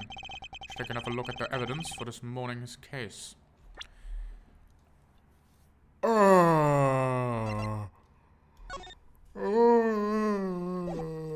Actually, so CCU has a grudge against that motherfucker, Manny Cochin, and he also has something against one of the guys because he was the defendant, he was the prosecutor in that case and failed to get that guy convicted. And Macrell is a bitch. I don't fucking know. Is there anyone else? Well, you hate them both. I doubt you did it though. Brain Faraday probably didn't have a grudge against himself. Dead Man, Gumshoe didn't. Judge yeah, you're the only one. You're the only one who could possibly be the second KG8 incident, as people are calling it, involving an embassy staff member and the two men who both wound up as suspects in the case. Is there someone else I'm overlooking who is somehow related to them? Rebuttal! Well, I feel like I can't present profiles. Fair enough. Hold it! So there's no one else who might have a grudge against both Mr. Faraday and Mr. Rell? I suppose no one is a bit of a stretch. But I'm pretty sure no one like that was here in this courthouse today. She's lying through her teeth. We just saw someone like that here earlier. Besides, you don't need to prove that the killer had a grudge against both men. So that would be him, then. Objection! Monsieur, I believe there's someone you overlooked in making your statement. Or rather, is it because you'd rather not bring this person up? What do you mean? We are looking for someone with a reason to kill both Mr. Faraday and Mr. Rell. I can think of at least one person that fits the bill. He was the suspect of the original KG8 incident, and a member of the Cordopian Embassy staff, Mr. Manny Cochin. That's right, the very man who came to visit you earlier and out in the hallway. The man who killed a member of the Cordopian Embassy staff, Mr. Rell. And the man who was the lead prosecutor in the KG8 incident, Mr. Faraday. Are you telling me that Mr. Cochin had no reason to kill both of these men? Well, I suppose he might have a reason or two. You're coming with me, pal. Maybe you're not such a bad guy after all. Don't get ahead of yourself. You're still a suspect, make no mistake about that. The perfect evidence, the perfect testimony, these are the only things I wish to hold. But I didn't do it. You will stay under my authority and go investigate Mr. Manny Cochin for me. And remember, I will not be very forgiving should any of this leak out. You want to investigate Cochin? You'd just be wasting your time. And why is that? Cochin was up in the viewing gallery watching the trial. Or so I was told. Every cop in the place has been keeping an eye on the guy since he arrived. Then the only real suspect we have is still Detective Gumshoe. I suppose so. No way, come on, Detective Bad, you gotta believe me, sir. I really wanted that hallway the whole time, sir. I never took a single step into this room, sir. Okay, then you're saying there's someone else who passed through the hallway. No, there's no one else, sir. Then why should I believe you didn't do it? That is one incredibly foolish detective, standing right in front of a crime scene all by himself. It's as good as a confession of guilt. I have to admit it's a bit strange. Most criminals will fabricate some sort of lie to escape their crimes. If the detective really wanted to prove that he is innocent, you'd think he would at the very least offer up I spaced out while on duty or the like. Come on, Gumshoe. Time for your interrogation. Detective Bad.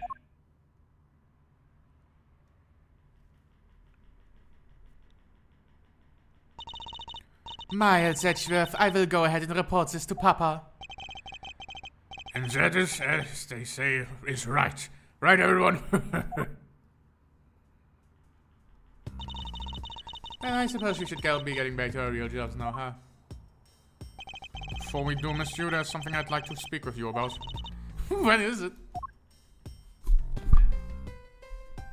I knocked over my microphone again, it's over. So, what you want to ask me about? The current case of the murder Cordopian Embassy staff member. I've heard that people have begun calling it the second KG8 incident. Only among you law enforcement types. And what about it?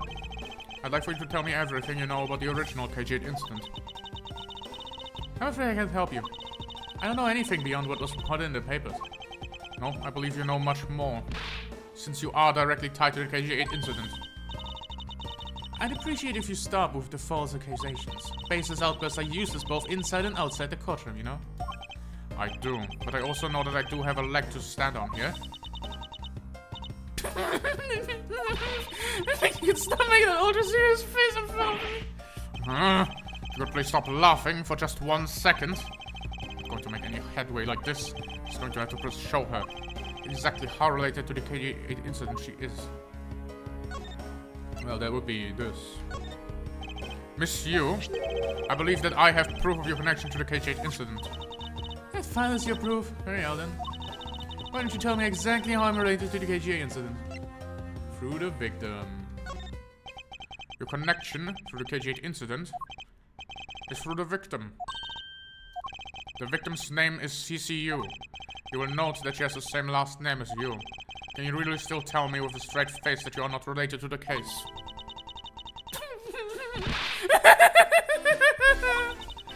I'm sorry, but you're not related. What?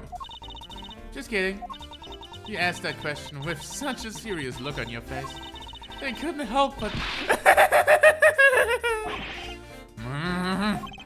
Monsieur, I ask that you please tell me the truth.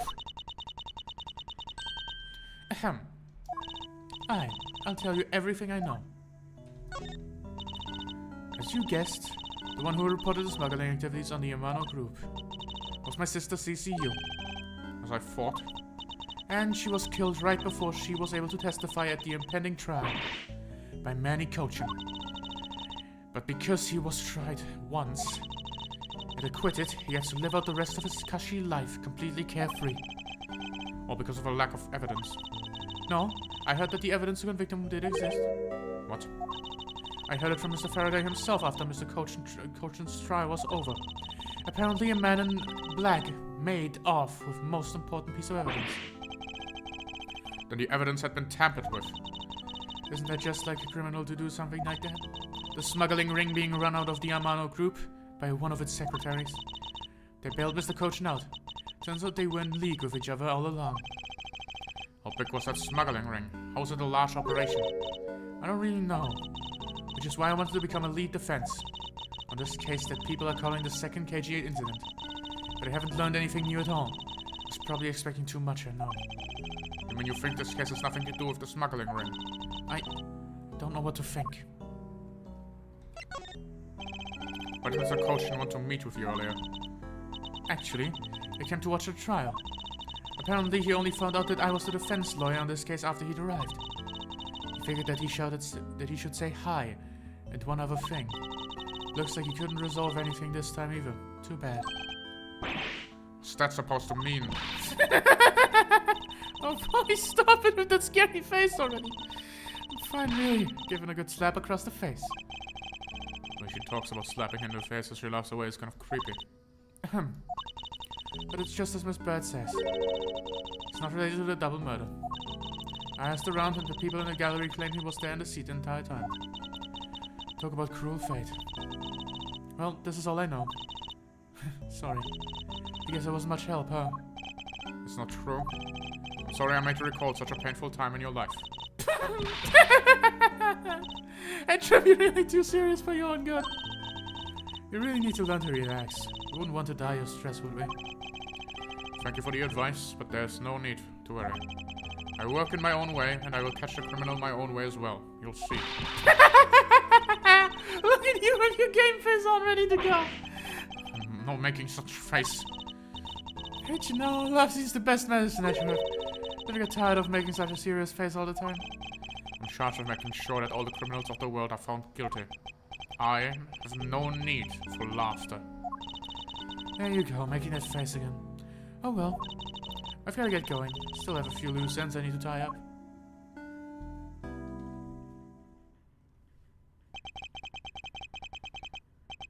The KG8 The KG8 incident at this murder investigation. It is my belief that these two cases are related to each other somehow. Plus the Detective Gumshoe, is obviously lying, even though the lie is hurling his chances. Clearly this case is far from over. But whether or not the detective is the murderer can only be determined once I'm completely perfected the investigation. Mr. Von Karma, I swear to uphold your honorable name, or my name isn't Miles Edgeworth. Right now.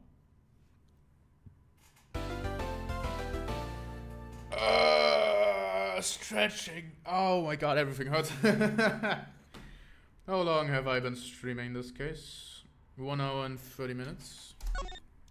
Very well. I'm going to be using this as my drinking opportunity. So we will be... Nope. We will be having this on while I go and grab a glass of water.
One glass of water should suffice, as long as one karma isn't on screen now. Fuck!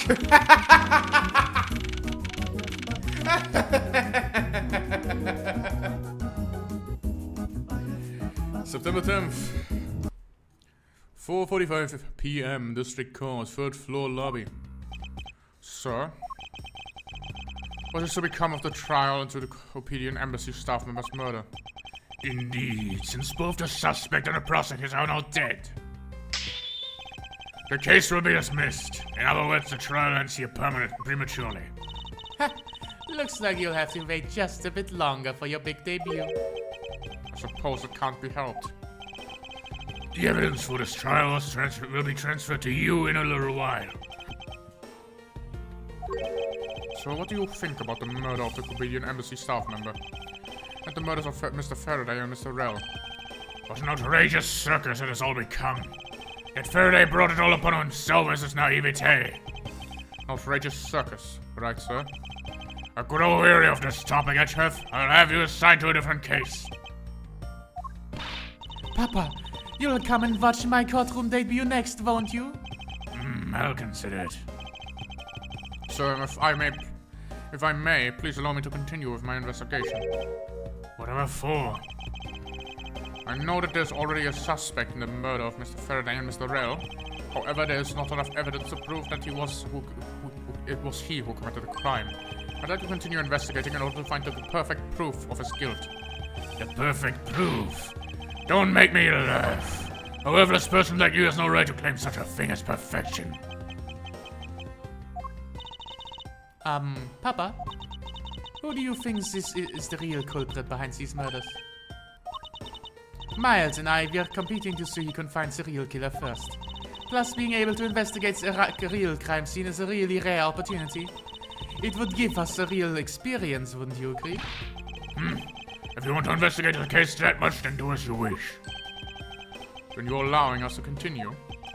In court, your top priority is to win, and a solid investigation is one of the keys to winning. You have to make sure you become recognized as the first-rate prosecutor, don't we? It wouldn't be very interesting otherwise. I'm returning home now. Edgeworth, Francisca, see to it that I'm not disturbed. Save the results for your competition. Yes, sir. Of course, Papa. Francisca, thank you. What are you thanking me for? Your logic earlier was built on this scruffy detective's lie. That means the competition is still on. Yes, just as you wished. I couldn't let you get off so easily. Now then, let's see how well you fare on the investigation from here, Miles Edgeworth. I know I don't have enough information yet, so my first order of business will be to question anyone involved in the case. It wasn't me, I tell you. I didn't do anything wrong. Yes, Yes, I understand. Somebody's calm down, okay, buddy? I doubt I'll get anything useful from the detective while he's this agitated. Miss Yu? Oh, so it's you, Miles Edgeworth. And who are you? Wait, you were in the crime scene just now, weren't you?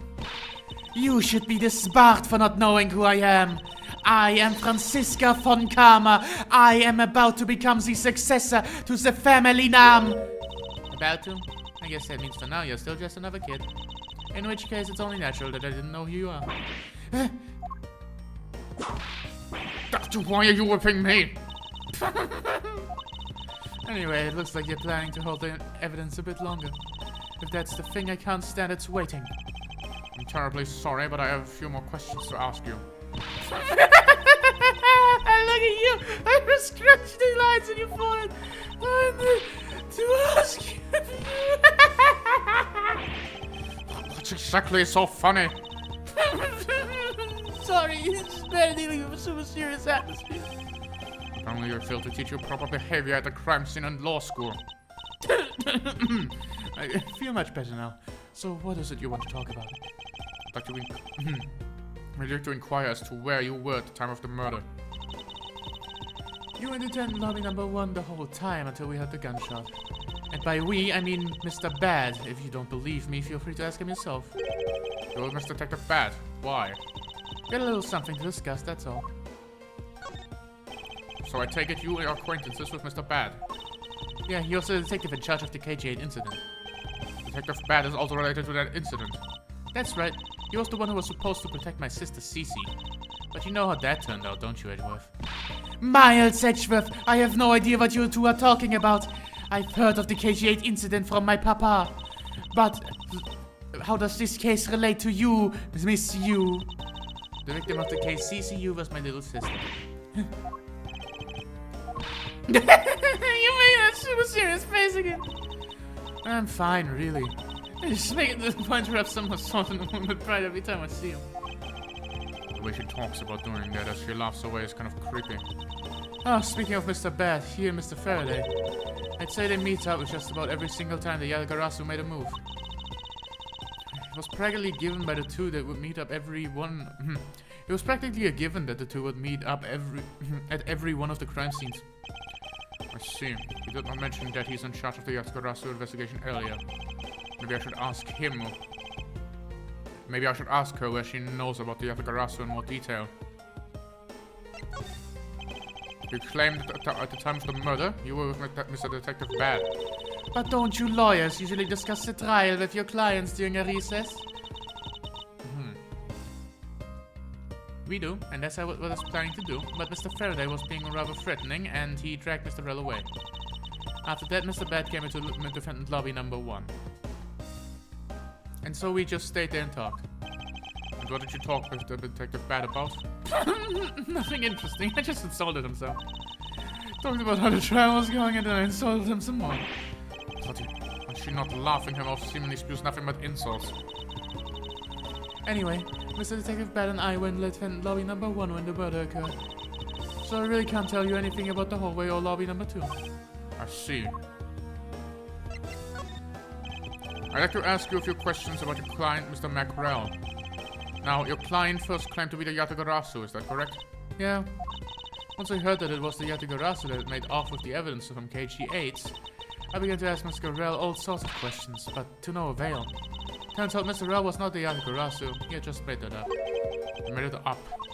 Mr. Rell's crime was caught on tape by the security cameras, but there's no footage of him speaking into the Kudopian embassy itself. Hold on for just 1 second. Then you mean to say that you knew that he was not the real Yatagarasu and that he was just another cold-blooded killer and you were ready to defend him? Yes, that's right. I see. So the defense lawyer is actually just someone whose job it is to cover their 4 criminals. That's why defense lawyers are so detestable, but they are no match for us von Karmas. I don't believe it, you're serious? Oh, I should save that fight for someone really worth seeing us about. But I'm sure if you remember what I said earlier. I have my own agenda. Still, I'm on the hunt for leads regarding the KG8 incident, alright? And for that, you have not a single qualm about defending a known killer.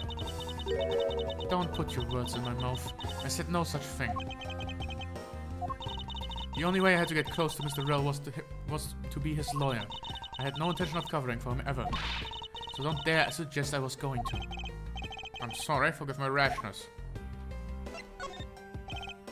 Miss Yu, I was wondering if you could tell me about the Yatagarasu.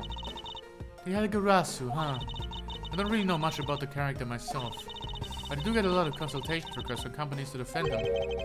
Requests from companies? The Yatagarasu isn't some petty thief out for money, you know? Alright then, perhaps the Yatagarasu is in the business of stealing people's lives? You're not very funny or witty, are you, little Miss Von Karma? Francisca, be careful about who you are about to whip. Choose carefully who you are! There, I chose it carefully. Just like you wanted.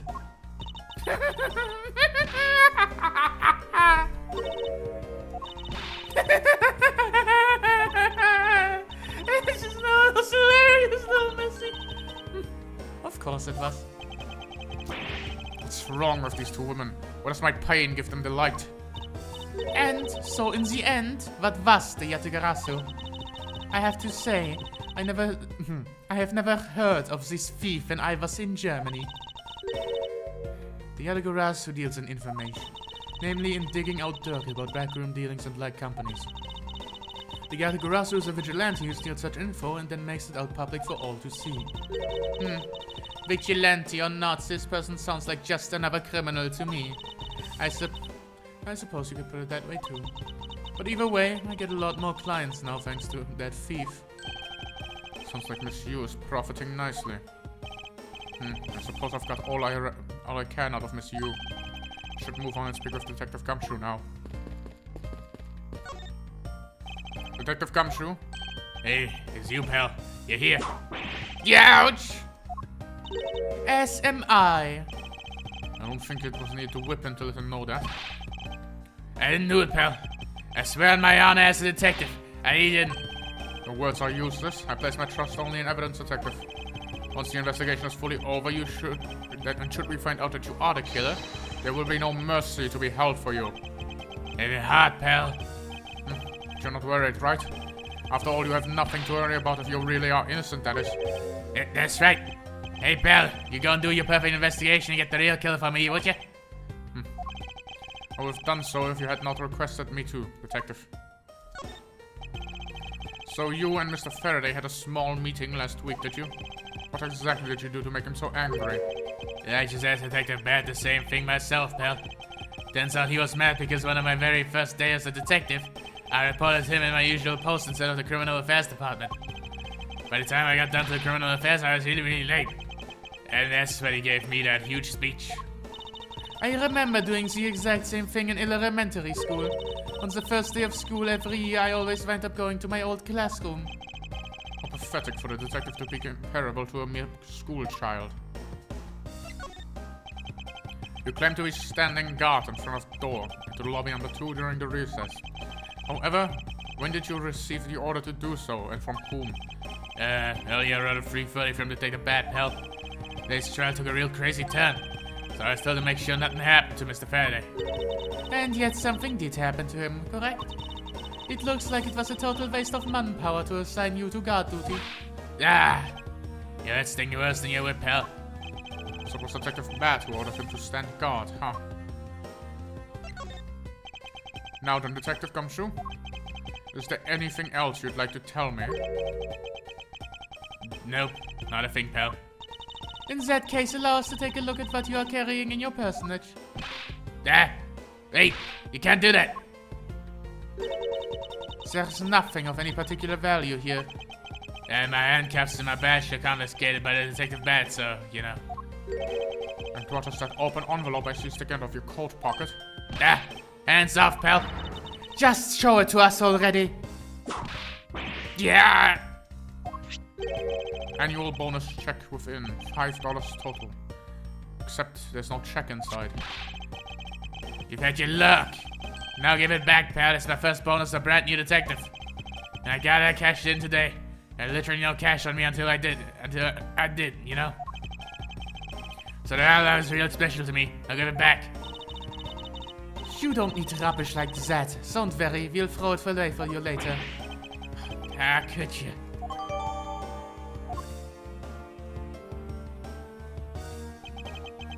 I'm sorry, but I ain't taking for questioning now. I think I've asked him just about everything I needed to. Oh wait, since she's become a suspect, there's no piece of evidence I should reconfirm. Officer, I ask that you wait a second. I still have one thing I'd like to reconfirm with Detective Gumshoe. Understood, but please make it brief, sir. I will hear from the horse's mouth. I must confirm whether or not his testimony about when the crime occurred is the truth.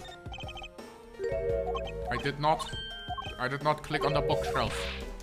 Shut the fuck up.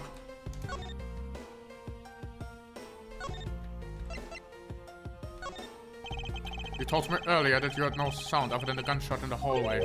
Is that correct? No mistake about it, pal. Then are you also claiming that no one passed through the hallway either? Is that also correct? Yep, not even a single hand passed through that hole while I was on duty. You do realize that the lie you're telling is only making life more difficult for yourself. Huh? Oh. But it's true. I didn't see anyone go through the hallway and I didn't hear nothing else, pal. I bet a killer found a way to kill the two guys that's beyond what I can imagine. So intends to continue telling this ridiculous lie. Why would he do so, given the situation he's in? I believe a thorough investigation of the hallway in front of the defendant lobbies is in order.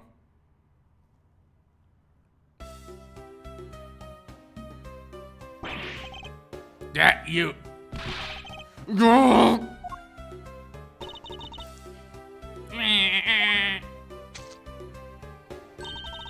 How could you have not noticed that coming? Wasn't that the child I changed the money for earlier? Thanks. That's exactly what I needed. Kids can sometimes be so cruel. It looks like she dropped something. Maybe we should arrest this girl. She might turn out to be a valuable lead.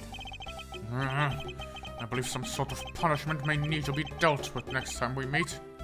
I believe I've asked all that I can of this man. Now for Detective Bat and the judge. We have to confirm who is correct, the judge or that scruff face, right? I suppose we should inspect the hallway in front of lobby number 2's next then. I suppose so. Shall we head on over, Francisco?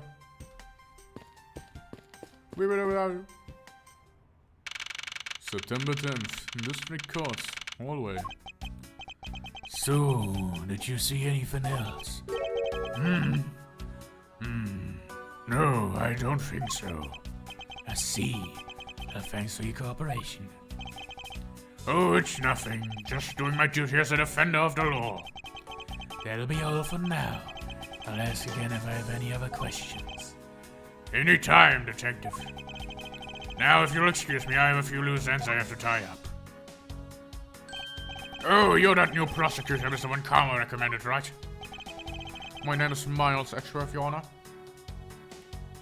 And I am Manfred von Karma.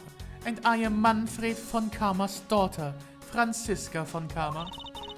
I am set to become the successor of my genius father any day now, Your Honor. I see. New prosecutors recommended by Von Karma. Miles Edgeworth and... I bit my tongue. Are you alright, Your Honor? Please, feel free to refer to me as just... Please, feel free to refer to me as just Miss von Karma, Your Honor. As for him, just Edgeworth is fine. Apparently somebody doesn't feel that I'm worthy of a proper title. Oh, very well then. I shall call you Miss Von Karma and Mr. Prosecutor Edgeworth. Your Honor, Mr. Edgeworth is fine, sir. Now, about your earlier testimony.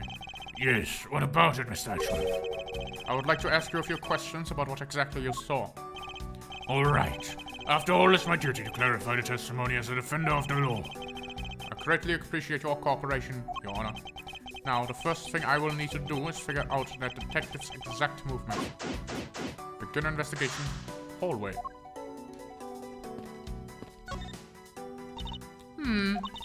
It would appear that this vending machine sells snacks and various other foods. Just lovely. What will they think of next? Don't be a jerk in the court, like these beef jerks. 1 packet for $9. Defendant's fresh milk, 1/2 pint for $7. Stay neutral as the Swiss do until the end with these for $6. They're awfully overpriced. The line is simply awful, period. Speaking of snacks, I wonder if that Swiss roll and the little girl dropped from this machine. I'm wondering about that myself. I'm guessing I have to... Oh no, okay, I can't put them together, fair enough. Stay neutral as the Swiss until the end with these. The end of what? Well, I assume it means the end of the trial. I suppose it means that the one who should eat these during a recess. You can't eat during a trial, so I suppose the only time you can eat them is now, huh? Wouldn't mind if you wanted to eat one of those now. Come in packs of 2 after all. We're in the middle of an investigation, besides I don't have $6 on me. If you want, we can pool our money and buy a pack together. If I have to split it with you, then I don't want it. Do I really have to look at every single one of these? Because if I do, I'm not going to buy. Your Honor, I'd like to ask you a few questions if you don't mind. Where were you at the time of the murder? Do you suspect me of something? No, nothing of the sort, Your Honor. Very well. You may continue with your testimony. Your Honor, it's your testimony I'm after. Oh! And I had no idea you were chasing after me for my testimony. I'm beginning to sense that I might want to avoid being a trial run by this judge. Let's see here. Now then, how should I put this? When you get to be my age, you need to pay a few more frequent visits to the restroom. If you go take a look through a window at the end of this hall, you'll see a small window. That is the window to the men's restroom.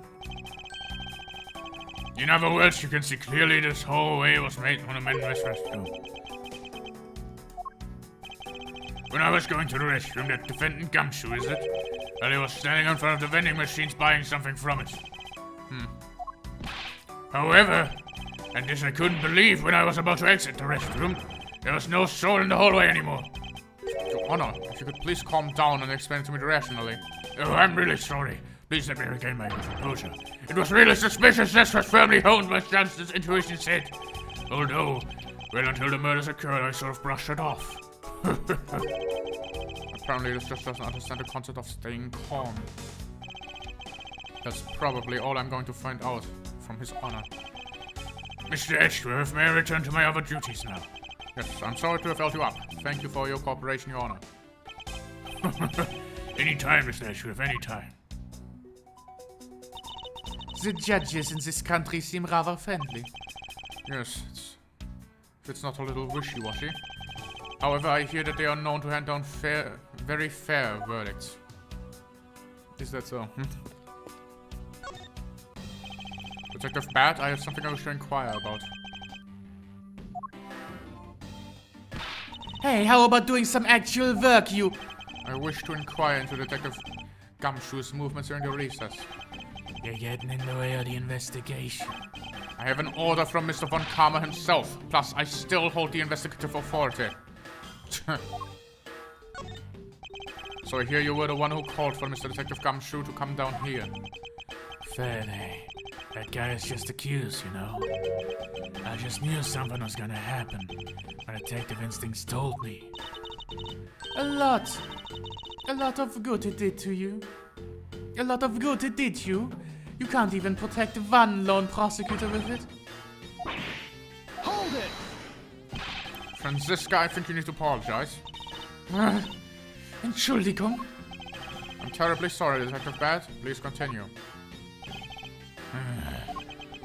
I used the phone on the first floor and called the precinct. I told them to send somebody over. And that detective's the one that showed up. But only upon his arrival did you see Detective Gumshoe to stand guard, Detective Bat. Yeah, I waited for him on the first floor. After he got here, we came up to the defendant's lobbies together. As we entered the hallway, we ran into you. She told us that Faraday was really mad, and that he dragged Rel off to lobby number 2 to have a word or something. And that Faraday had said not to let anyone interrupt them. So what choice did I have? All I could do was to tell a big luck to stand guard outside. And around what time did all of this take place? Let's see. I think it was about 30 minutes before I heard the gunshot. After giving the big luck his assignment, he never left the hallway. Not once. Oh, and how can you make sure of that claim? One of the guards out on the floor's main hall swore to me that he did. The detective never left the hallway. Then where did he disappear off to? That's simple. He must have gone into lobby number 2 just as I suspected. You and I, we were in lobby number 1 next door. The only one without an alibi is Gumshoe. It seems that I'm still missing some key pieces of information. Detective Bat, you also heard gunshots, did you not? Yeah. I heard it when I was in the attendance lobby number 1. That's why I came running towards number 2, together with you. Much time elapsed between you hearing the gunshots and arriving at the scene. Less than a minute. What were your movements upon hearing the gunshot? I grabbed the big lock. I was walking around in the hall and raced in the lobby number 2. And that's when we discovered the bodies in that order. That makes you the discoverer of the crime scene, right? Yeah, I guess it does, little miss. I'm about to become a prosecutor very soon. You will treat me with dignity I deserve, or else. If that thing around anymore, and I'll have you arrested for obstruction, little miss. You wouldn't dare. Just joking. Detective Bat really is something if you can make Francisca behave.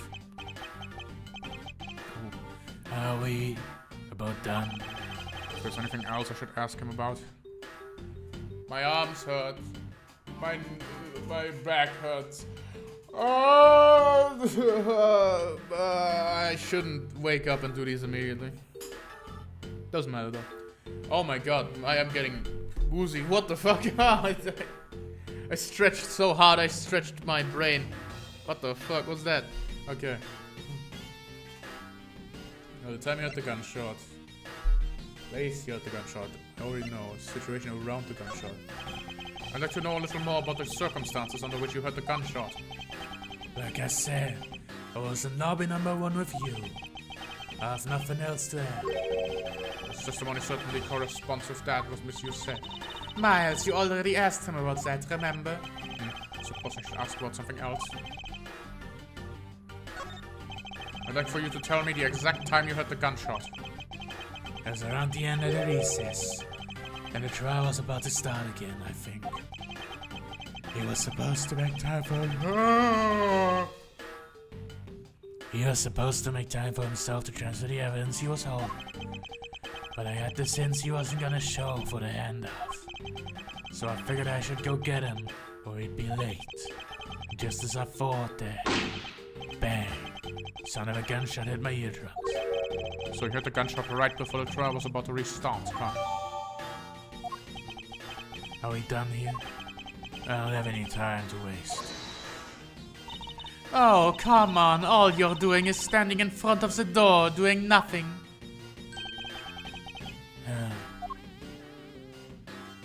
I get the sense that he is somewhat investigating this crime scene. Or rather that he is keeping us under surveillance. But to what end?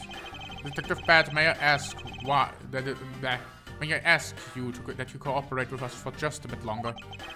I don't have anything else to say to the two of you. You guys were the ones who said you wanted to investigate in the first place. Fine then. Be obstinate. We'll do as we please. Come on, Miles. You may no longer be willing to help us. However, may I ask for forensic scientist cooperation? Do as you like.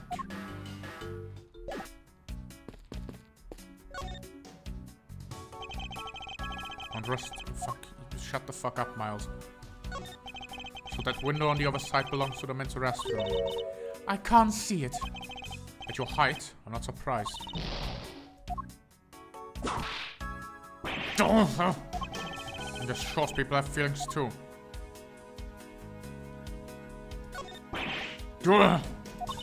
What's the matter? I picked myself on one of the cactus's needles. I didn't think the needles on this thing would be so sharp. Well, what did you expect? Can you imagine how bad it would be if you were hit by one in the head of these? Anyways, the cactus seems to be unrelated to our case. You really think so? Because I believe that this cactus sitting on the windowsill is completely related.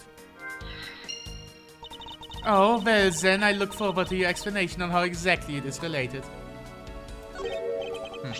What is this? It's a pink-colored piece of trash made of rubber. I feel like I've seen something like this before. Well, all I see is a piece of garbage. But you know, the fact there is a litter running loose inside this courtroom is simply unforgivable. Ugh. It's not like I was the one who lit it. Rubbish belongs in a rubbish bin. Ugh.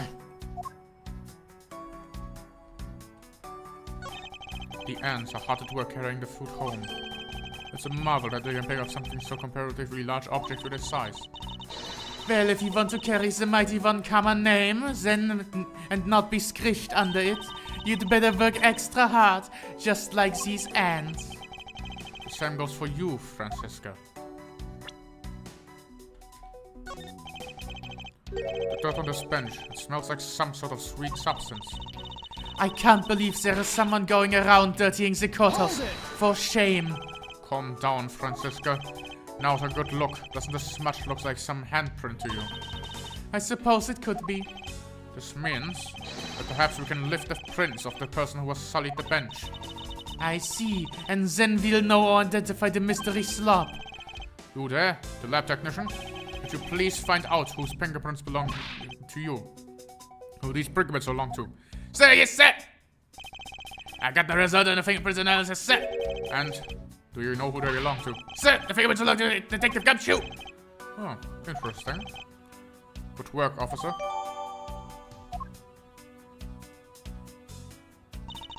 And there we have it. Yes, I suppose so. Now we know the identity of the person who dirtied the bench. I sense that you and I will be using this information very differently. What are these black speckles? I believe it's a pile of ants eating away. Oh, that detective. He claims to not have seen a single ant slip by, and yet there is a whole hill of them. Yuck! What are you hitting me for? As a replacement for that pathetic detective. Perhaps I should add this to the deduction of the detective's growing tab of pay cuts. Anyway, I wonder what the ants are eating. From the look and smell of it, pieces of candy and chocolate from a Swiss roll. Miles Edgeworth, the courthouse is to be kept pristine at all times. Oh, it wasn't me that dropped the food on the ground. The courthouse must be kept clean. Oh.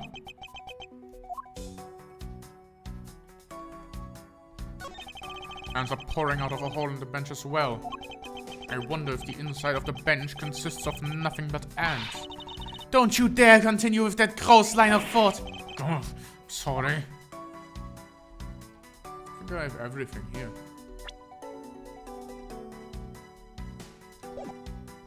Yes, you do.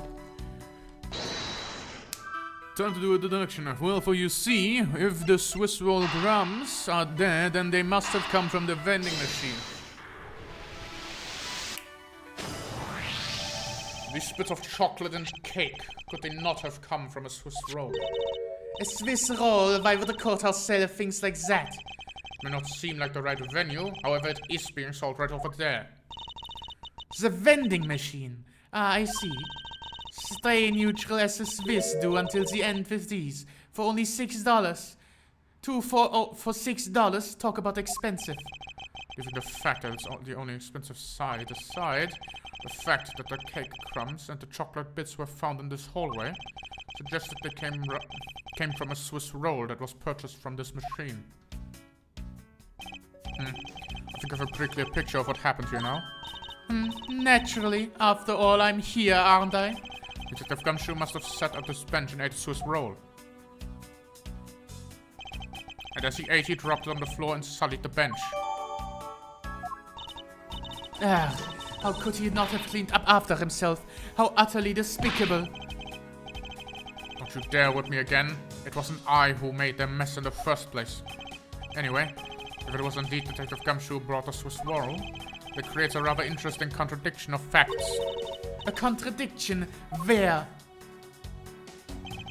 If you can have a look at the special courthouse vending machine is in order. What do I do? Won't rest until I yes, I am very aware. Oh, the deuce. Swiss roll, for you see it costs $6. He didn't have any money on him before he got his bonus of 5. About Detective Gumshoe's finances, he said that until this morning, he didn't have even a single penny to his personage. Just how poor is that guy? If his bonus really was only $5, then he should not have been able to purchase a pack of Swiss rolls. However, the fact being as they are, we found cake crumbs on the floor. Meaning Scruffy must have bought a pack somehow. Indeed. The detective should not have been able to purchase a pack, yet he did. The question is how.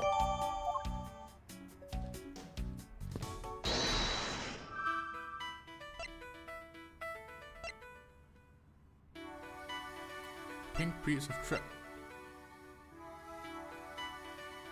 It's a balloon. I get it. Kay had a balloon and it popped on the cactus. I get it now. Did you find something, officer? I think there's a $5 bill back here. Come on, just a little more. Is there no one working the crime scene who isn't a total waste of living tissue? Unfortunately, there doesn't seem to be a single person who can be deemed useful here. Have you found any suspicious fingerprints, officer? Nope, just the fingerprints of those involved in the case, sir. I guess we know of all the players in the case then, huh? It would appear that way, but I have a nagging feeling that we're missing something. I suspect that what we're missing is hiding right there in the crime scene somewhere. Well, am I supposed to already do these? Yes. This pink rubbery substance. I saw it in a different form earlier today.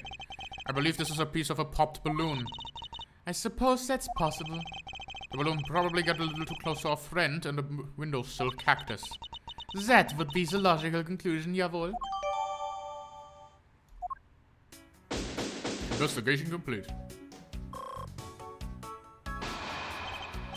I believe now I have a very firm grasp on what happened here. Ah, well, I do too. Alright, Francisca. Would you care to share your conclusions you've come up to? Why would I do that? We're still in the middle of a competition, you know?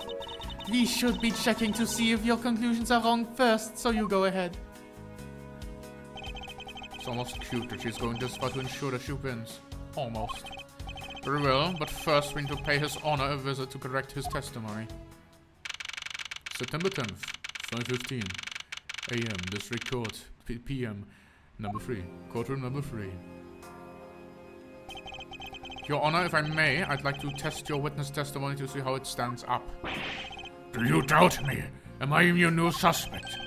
In a sense, I suppose you could say that.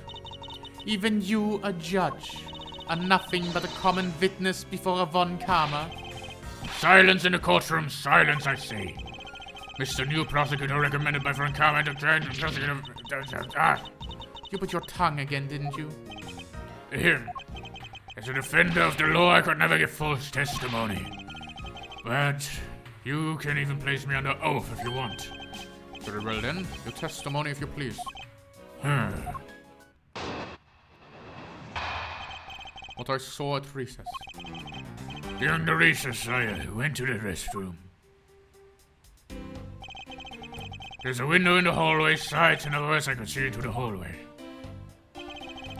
As I entered, I saw a detective buying something from a vending machine. But as I was about to exit the restroom, he had completely disappeared.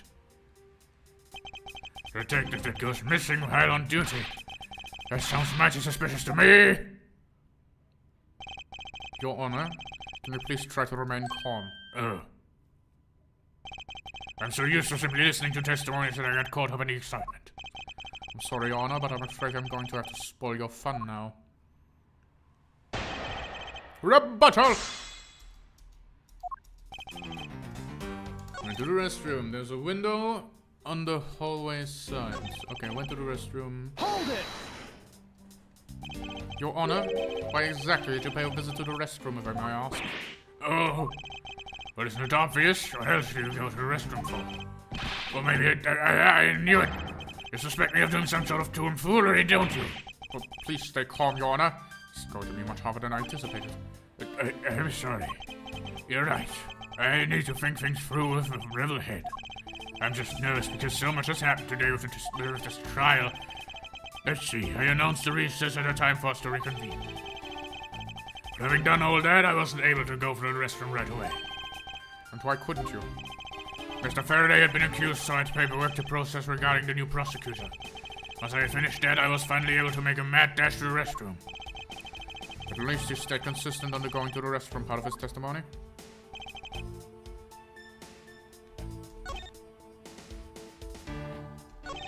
That makes sense.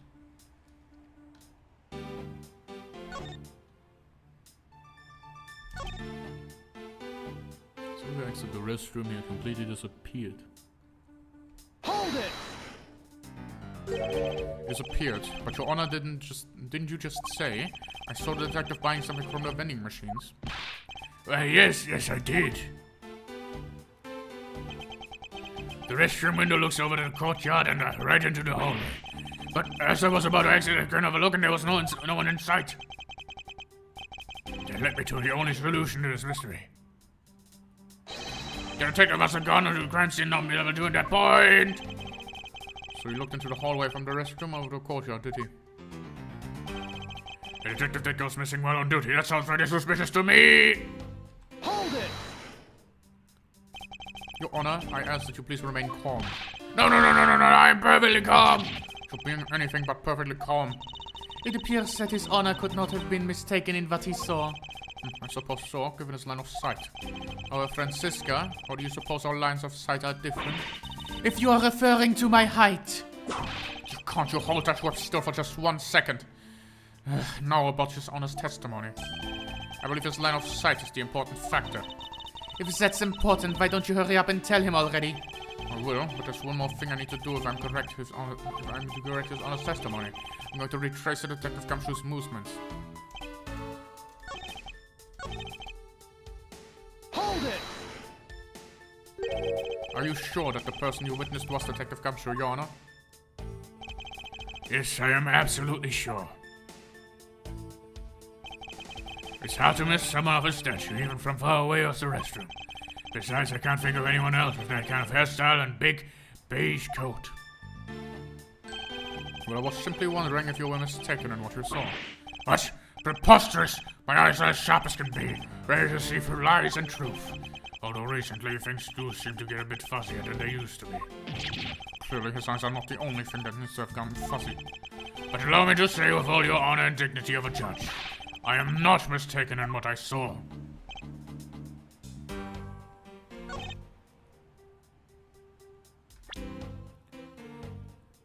How the fuck do I tell him? Like, obviously he's just sat down on the bench. But like, how do I tell him that? Do I just tell him this? Hey. Objection! Okay. Never mind then. What's this case called? Oh, let me say it too, so I can realize. Turnabout reminiscence. Okay, so turnabout reminiscence.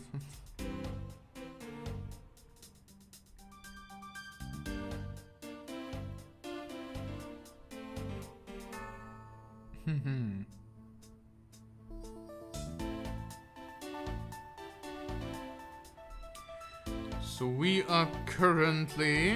I'm looking at a walkthrough now. So what I saw at recess is, I think this... to the 4th statement.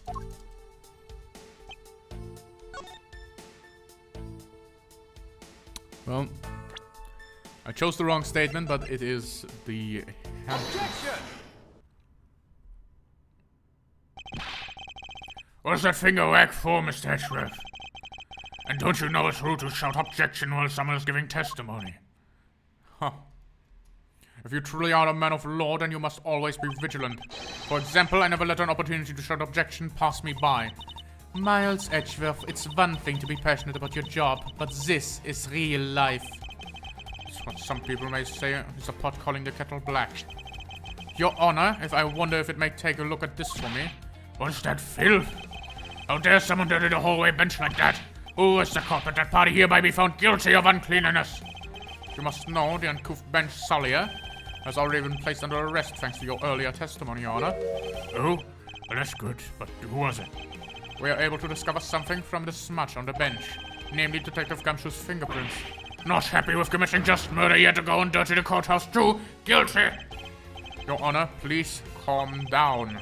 While it's true that the detective is the one who made the mess on the bench, we have not yet established that the action is related to the double murder. What do you mean? I believe the detective brought a pack of Swiss rolls from the vending machine, and then promptly sat down on the bench to eat one.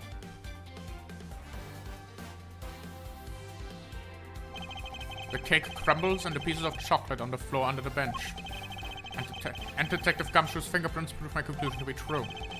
Oh, but I still don't understand. This whole thing related to how I couldn't see him as I was leaving the restroom? But that is indeed. The window in the hallway is rather high up into the wall, at around a grown man adult's chest height. As evidence, I submit that Franziska herself was unable to see out of that window.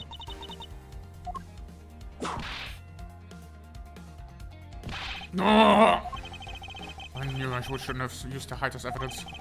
Basically, what this means is that the area directly under the hallway window is a blind spot for the window being viewed from a men's restroom.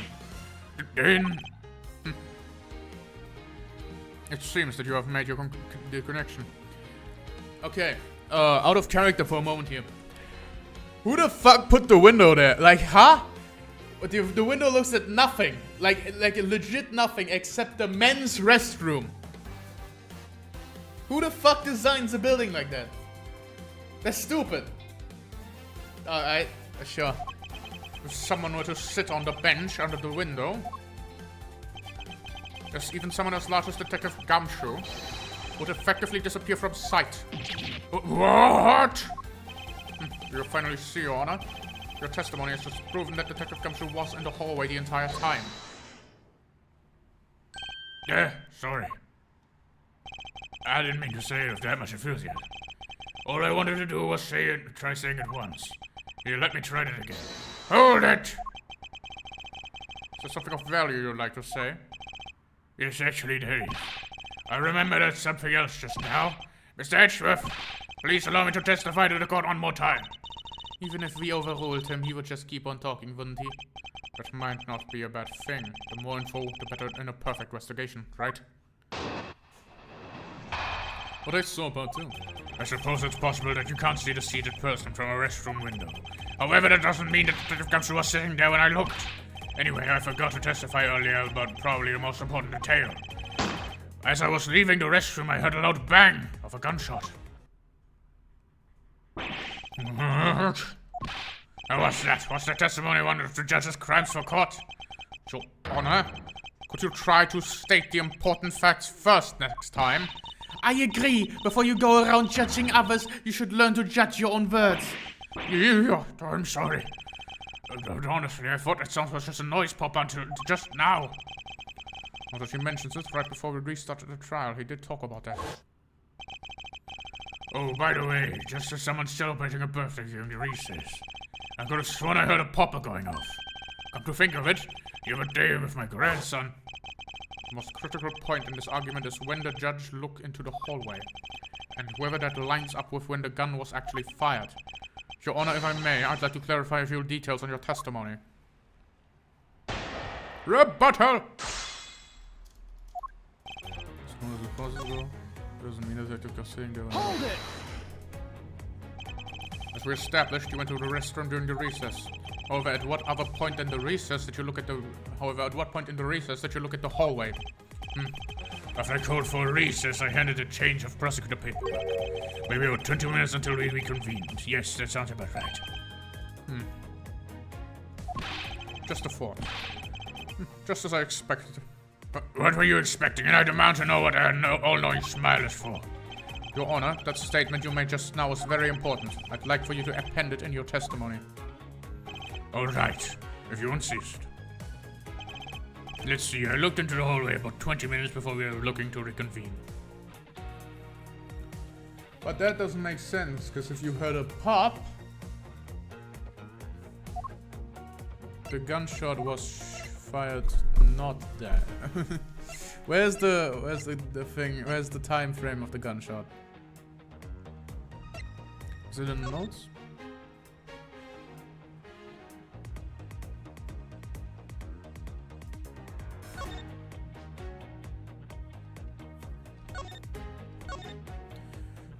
Immediately after the gunshot was heard, approximately 4 p.m.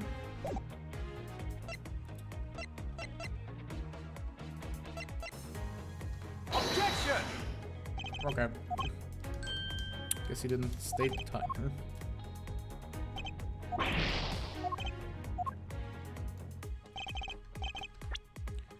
Where else would that be? Baby. Oh, he heard the gunshot right before the trial was about to reconvene. Your... I cannot allow you to make an objection. What? Your Honor, I'm really sorry, but I cannot allow you to not allow me to make an objection. Egad, you have been overruled. Your Honor, there are simply too many holes in your testimony for my taste. What do you mean by that? You claim you've heard the gunshot during the recess. That is simply not possible. Mr. New Prosecutor recommended by Manfred von... Instead of biting you... Eh. I see you have no mercy for the elderly either, Francisca. Don't talk back to me unless you want to be whipped in the back. Your height, you'd need to step ladder on 4 to accomplish that. Him, Mr. Edgeworth. My ears are not that far gone yet. I'll have you know I can still hear you just fine. And I heard the sound of a gunshot loud and clear with my very own 2 ears. Your Honor, I have here an interesting bit of a testimony from Mr. Detective Bad. And according to him, he heard the gunshot right before the trial was about to start again. What did you just say? Your Honor, you just said that you heard the gunshot about 20 minutes before we reconvened. How do you explain the glaring contradiction? It can't be! Unfortunately, that is the truth. But I heard it clear as day. Firing! The sound of a gunshot! The sound of a gunshot? We keep returning to the point of contention. That piece of evidence. I always did wonder why I found it where I did. However, now I understand what the gunshot and the judge heard really was. Unfortunately, Your Honor, this is what really produced the gunshot you heard. Take that! I found this object in the hallway earlier. What is the pink substance? It may not look it, but this was actually a piece of a balloon. I see. Then I suppose you would like me to accept that pink balloon into the court record. Your Honor, I present this piece of evidence in order to overrule your testimony. What? Your Honor, your argument goes as follows. You saw no one in the hallway when you heard the gunshot. Now, there is no guarantee that the detective was sitting on the bench at the time. Therefore, you believe he must have been at the crime scene, defendant number 2. Am I correct? Yes, that's exactly right. Let me ask you something. Do you think the gunshot you heard was produced by a real gun? I think I've said enough that even you can figure out the rest on your own. Your Honor, you were fooled by the popping of this balloon into thinking it was a gunshot. What's the matter after the years? That was a good effort you put forth, Miles Edgeworth. But if it was for me, I'd have wrapped this thing up before the judge even testified. Could you elaborate on what hint something before it even begins? Well, to be honest, I did think the sound was a bit off from a real gunshot sound. But who could have guessed that someone would pop a balloon in a place like this? That's true. One doesn't usually think balloons in conjunction with a courthouse. I want to trade these coins with you. That's it. That balloon that girl was holding, it explains everything. Your Honor, it makes you feel any better you didn't lie once in your testimony. However, I can't really vouch for its accuracy. Who knew that giving testimony could be such a difficult thing to do? What have I done? I owe Detective Gumshoe a very, very big apology. I'll see to it myself that he is released. Wait. There are still a few things I have yet to resolve about what happened in the hallway. Your Honor, I request your permission to further question Detective Gumshoe. But why? I thought we just cleared his name. Whether we did just now or not, I still cannot say. The only thing I can do for now is to continue in the quest for the perfect explanation. And to that end, I must resolve the remaining issues pertaining to the events that occurred in the hallway. Very well. Bailiff, please bring Detective Gumshoe into the courtroom. I must fulfill my mission and find the perfect explanation to this case. September 10th. This records. Courtroom number 3.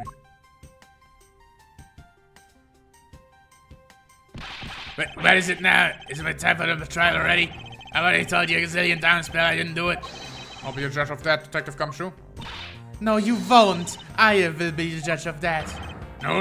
I am the judge around here, and I'll be the judge of that. Why can't you guys be a little less judgmental? Well, speaking of hasty judgment, Detective Gumshoe, I'm afraid I must apologize for an error in my judgment on my part. Your Honor, don't believe you should be apologizing just yet. I have to be able to prove he's completely innocent of this crime. I guess so. What are you guys talking about? In any case, I would like you to testify as your actions were on guard duty. And please remember, you are not on trial. This is all just part of the investigation. As such, you may still be found to be innocent. However, if you should give false testimony... Yeah! My VIP will object loud and clear. If you are found to be lying, you will be held indefinitely. Understood? I got you, pal. Thinking back on the state of the crime scene and the judge's testimony, it's obvious that Detective Gumshoe is lying. As if I can't break his... But if I can't break his lie, then we may never get a break in his case. Well, I was on duty. I came down here to the courthouse on Detective Bad's orders. As soon as I got here, he ordered me to stand guard in front of lobby number 2. From the time on until I heard the gunshot, I was in the hallway the whole time. On my honor as a detective, I swear it wasn't me, pal. He's still singing the same tired tune. In that case, I'll just have to change the melody. I know he's lying, and it's time I pulled out the information I need out of him. Rebuttal! Yes. Yes. Maybe. Were you there alone? Hold it! You claim to have been in that hallway the whole time. However, it is not a fact that you did something while you were in that hallway. Yeah, of course I did something. I got to the door, lobby number 2, pal. What else? Very well then. What exactly are you guarding that door entail? Well, to put it simply. I know. My job is to stand in front of the door without moving an inch. Oh? Detective Gumshoe, you mean to tell me that you didn't take a single step away from the door to lobby number 2? Is that really what you testified the effect of? You got it, pal. I didn't take a single step away from that door just like I was ordered to not to, sir.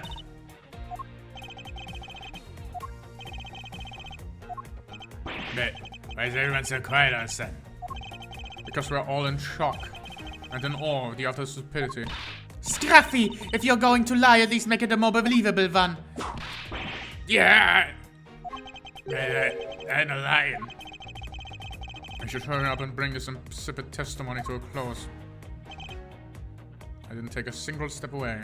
That is incorrect, my friend. Because, for you see, it was you who put the fingerprint in. Objection! I have an objection. Why is it, pal? Mr. Detective Gumshoe, I wonder if you might recognize this from somewhere. Hey, it's one of those things, the courthouse special Swiss rolls, right, pal? Precisely. In that case, I suppose you also recall the sullied hallway bench. Hey, you know what? I feel it's probably me that did that. Detective Gumshoe, you know you can't go around dirtying up the courthouse like this. You inconsiderate, slovenly pig. Yeah. I promise to clean it up later, I swear. Now then, shall we get down to business? About the fact that you didn't move a single step away from the front door? Is that really what the case? Then how are you able to buy a pack of Swiss rolls? Gah. Furthermore, if we didn't move a single step from the door, how did you manage to get on the bench dirty with your grubby hands? Yeah. It appears that Francisca's whip can do more damage than my words alone can. I confess, pal. I was hungry, so I bought a pack for myself, okay? I thought I'd get chewed out again if anyone found out about me eating on the job, so I didn't want to say anything. Well, unfortunately for you, I saw the whole dastardly deed. I clearly saw you buying a pack of Swiss rolls from the vending machine. Okay, I'm sorry for lying. But that's all I'm sorry for, you get, pal. Because I'm not holding anything else back. The last statement may sound like it makes sense, although there is something I don't quite believe about it. Are you sure you're not withholding further information from us? Of course not. They got nothing else to hide, pal. Oh, if only Edward True, Detective Gumshoe. But it's true, pal. I swear there's nothing else. Detective Gumshoe, I'm sure you're aware of the price of a pack of Swiss rolls, correct? Remind me again, pal. The vending machine out in the hallway is selling packs of 2 Swiss rolls for $6 a pack. And yet, according to you, you didn't have any cash on you until you cashed your $5 annual bonus check. Isn't that right? Let me ask then, how did you manage to purchase a pack all by yourself? Can you provide me with a proper explanation to that? Yeah, I told you I bought myself, pal. There wasn't anyone else in that hallway with me. So there's no one else gonna help me buy it. Wait, don't tell me. You got some kind of proof that there was someone else in the hallway, don't you? Correct. Answer me, kid. I mean, what are the chances of that? Bet you do. Of course I do. What? How? What proof do I have that there must have been someone else in the hallway? Take that! What the heck is that? Yeah, I know you didn't really have anything. You prosecutors are all the same, lying to people. You should stop, you know.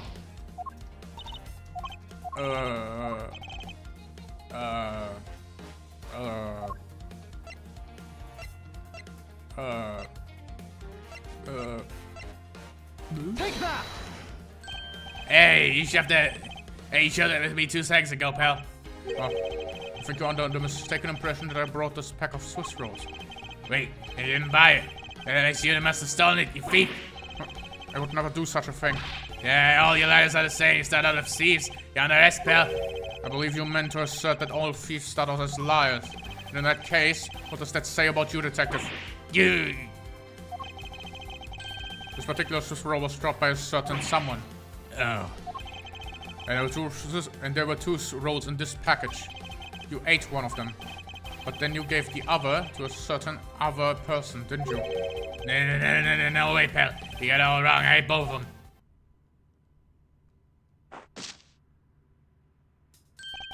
It would appear that we've caught you at last. Hey, don't you dare do anything bad to that girl. It would appear that they do know each other, after all. So why do you continue to come up to me and kick me? Have I wronged you somehow? I have a name and it's Kay. Okay, what? Kay Faraday. Faraday? Are you perhaps Mr. Faraday's daughter? I'm not a you, I'm Kay. Okay. You know, good little girls don't kick other people. Especially not hard enough to leave your big nasty bruises like the way you do. Well, you shouldn't have put Gummy on the arrest, mister. Gummy? My guess is that she's talking about Detective Gumshoe. What a cute nickname you've given him. Gummy didn't do anything wrong. Gay. It appears that I will need to speak with her for a bit more detail. Wah! Now then, Kay. She's like a stray cat. I wonder if I should feed her something. Take that! Okay, I promise to give you this if you calm down. Oh, Swiss roll. It really belongs to you though, doesn't it? Yeah, I was saving it for Daddy. Oh my. Your father? Don't say another word, pal. He doesn't know yet. Thanks for watching out for me, Gummy. But I already know about Daddy. I overheard the guards talking. About how Daddy, he's not here anymore. I'm sorry. I'm sorry I couldn't protect him. Okay. I'm not gonna cry. I'm not gonna...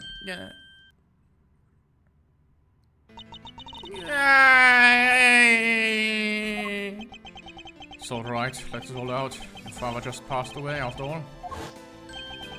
Myself was also involved in a case at this courthouse when I was a young child. A case in which my father, who was a defense attorney, passed away. Hold on,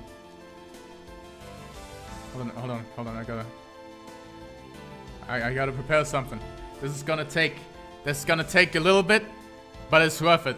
Swear to God, this is totally, totally not rude. This whole bit is totally not ruined. Hold on, delete. Okay, and then this, and then add the keybind, and then a loop, and then put it to that makes sense, and then we yep, we go back, and then I can press this button. Hey! All of my dreams of becoming a lawyer were crushed into fine ash on that nightmarish day.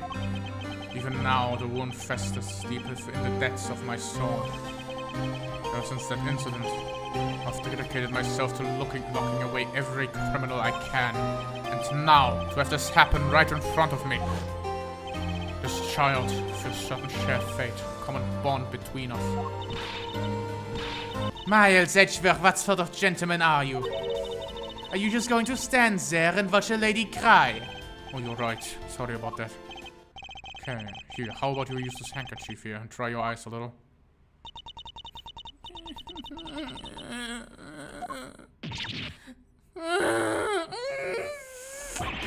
Oh, my cravat, don't blow your nose on that. I feel better now, thanks. There. Okay, you're going to be alright. Yep, I'm alright. Somehow I doubt that, but I'm not going to push it. I promised Daddy I'd never cry in front of strangers. And you're a good kid, aren't you, Kay? You always keep your promises, right? That's right. Even if I can't see Daddy anymore, I'm still gonna keep all my promises. You're a very brave girl, okay? You're a very good child for keeping the promises you make to your papa. I'll even testify so that you didn't cry, just for you. Thank you very much, lady. Ha, it's nothing. I'm only telling the truth after all. It appears that because her father was a respected prosecutor, Francisco is sympathetic to Kay's feelings. Kay, what kind of person was your father? Daddy was a hero of justice. His job was to catch all the bad people in the world. So to you, a prosecutor is a hero of justice, huh? I suppose we are, in a sense, as we are the only ones seeking the guilty verdicts for criminals. Plus, you know what? Whenever I came to this courthouse, Daddy would buy me my absolute favorite treat, Swiss rolls. Huh? I want to be a hero of justice someday, just like Daddy. So I've been working real hard. I see. So what have you been working hard on? I've been working hard to keep all the promises Daddy and I made together. A promise notebook. May I take a look inside, Kay? Sure, okay. It appears to be an exchange diary of sorts between father and daughter. Mr. Faraday's writing conveys a sense of the kind man he was. The little notebook just might come in handy later. Thank you for showing it to me, Kay. I hope you'll continue to work hard and become a hero just like your father. I'm gonna try. Hey, Kay, so I'm the detective that catches the bad people, right? That makes me a hero too. Yeah, you're real cool too, Gummy. Yeah, and I, okay. What's with the two of them? I hand down verdicts of justice, so that makes me a hero too. Yes, and thanks to your one oh so heroic testimony, you almost painted that detective as a vile criminal and sent him off to jail. I'm really sorry about that. Yummy's not a bad man, okay? Poor judge is being treated like a vile criminal rather than the hero of justice. It appears that you and Detective Gumshoe are good friends, Kay. Yeah, we're friends. In that case, would you mind telling me a little more about him? So I take it that you ran into Detective Gumshoe earlier? Yep. I was on my way to see Daddy when I saw Gummy standing there. He was standing on the hallway staring really hard at the vending machine, so I said hi. And when was this? Before everything got crazy. How long were the two of you together? We only talked for a little while. And then when we found our way, and then we went our own ways. That's right, pal. Kay and I only talked for a little while and that's it. Oh, which means we've now confirmed that Kay was in the hallway during the recess, isn't that right? Yeah, you got me. And don't you stop picking on Gummy, mister. Very well then. I'll just have to speak with the good old detective in private later. Were you the one who bought the pack of Swiss rolls, Kay? Well, I didn't really have a lot of money.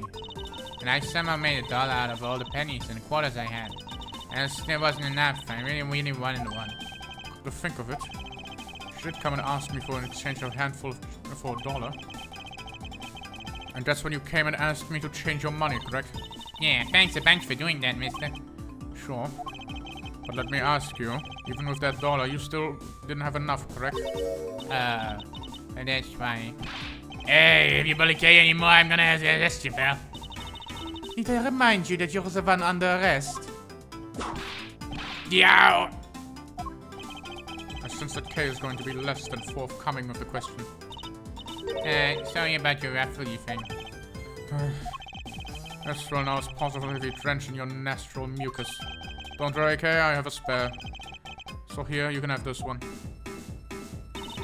But Daddy's saying, never take things from a stranger. Oh, this one's with promises you made your promise or not, correct? Yeah, look, see? It's right here from this page. Alright then, I'm not giving it to you. I'm merely allowing you to borrow it. You can take it home, wash it nice, clean it, and then give it back to me next time we meet. Okay, Daddy never said I couldn't borrow things from strangers.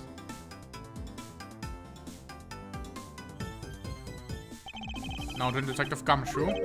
I believe it is now crystal clear that you were with the little K in the hallway.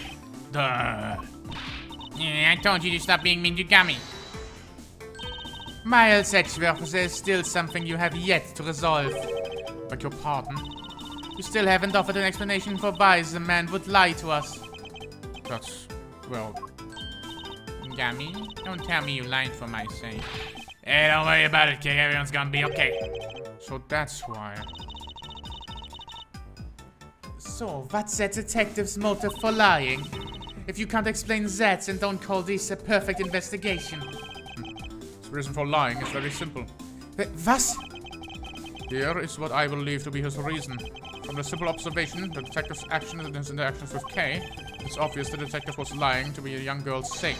And this piece of evidence will show you exactly why.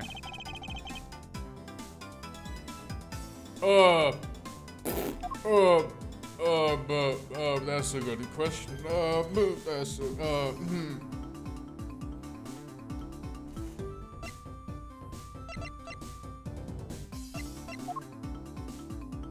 Common sense. I don't fucking know.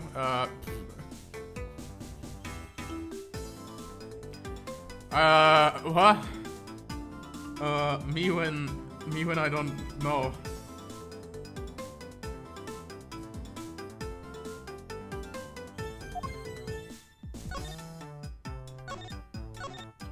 Never take from some stranger, never go anywhere with a stranger. Always greet people with a smile, even people you don't know. Never cry in front of strangers. Always try your hardest when you learn about things you don't understand. There's shows to make sure everyone follows the rules. Okay, be a good girl and promise that you'll never.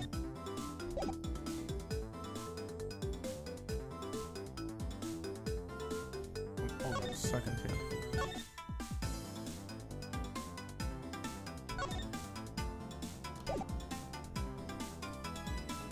Is it this?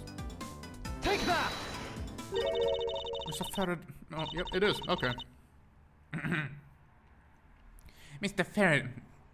Mr. Faraday's in Kay's promise notebook. How does this explain anything? If you take a look at this page, it's clearly written that Kay should never take things from a stranger.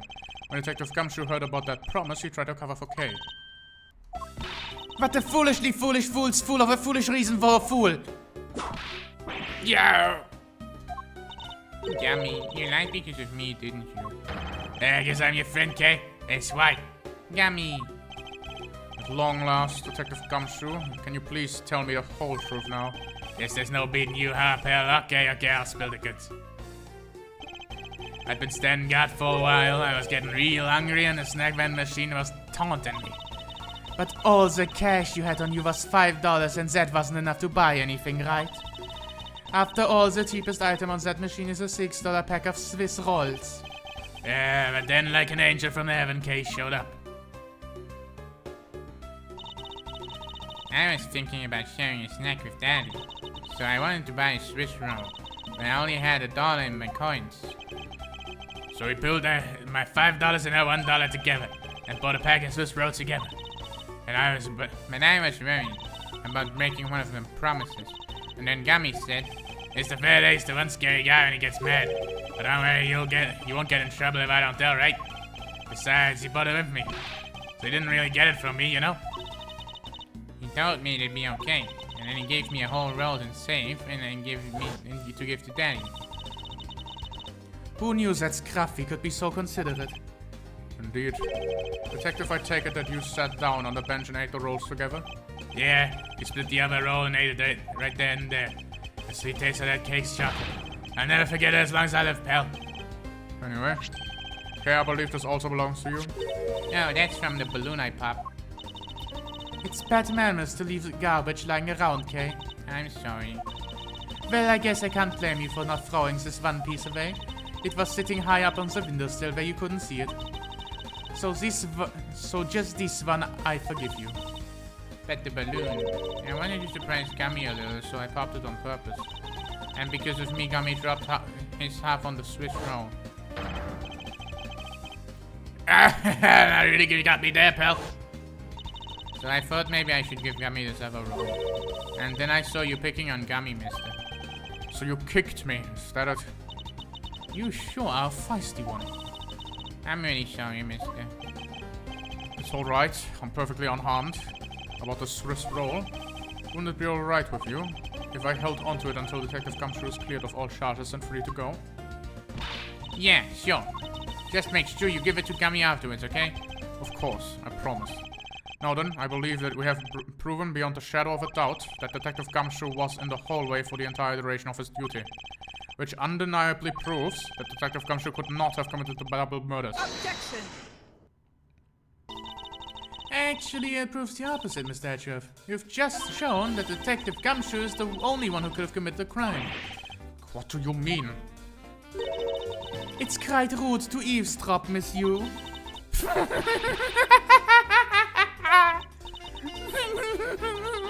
Intellectual matters. By a code of opinion for wicked people. What? How dare you talk back with such insolence? You're wrong, Lady. Gummy's not the bad guy. Oh, and what have we here? A child doing here in the courtroom. Bailiff, take this child away.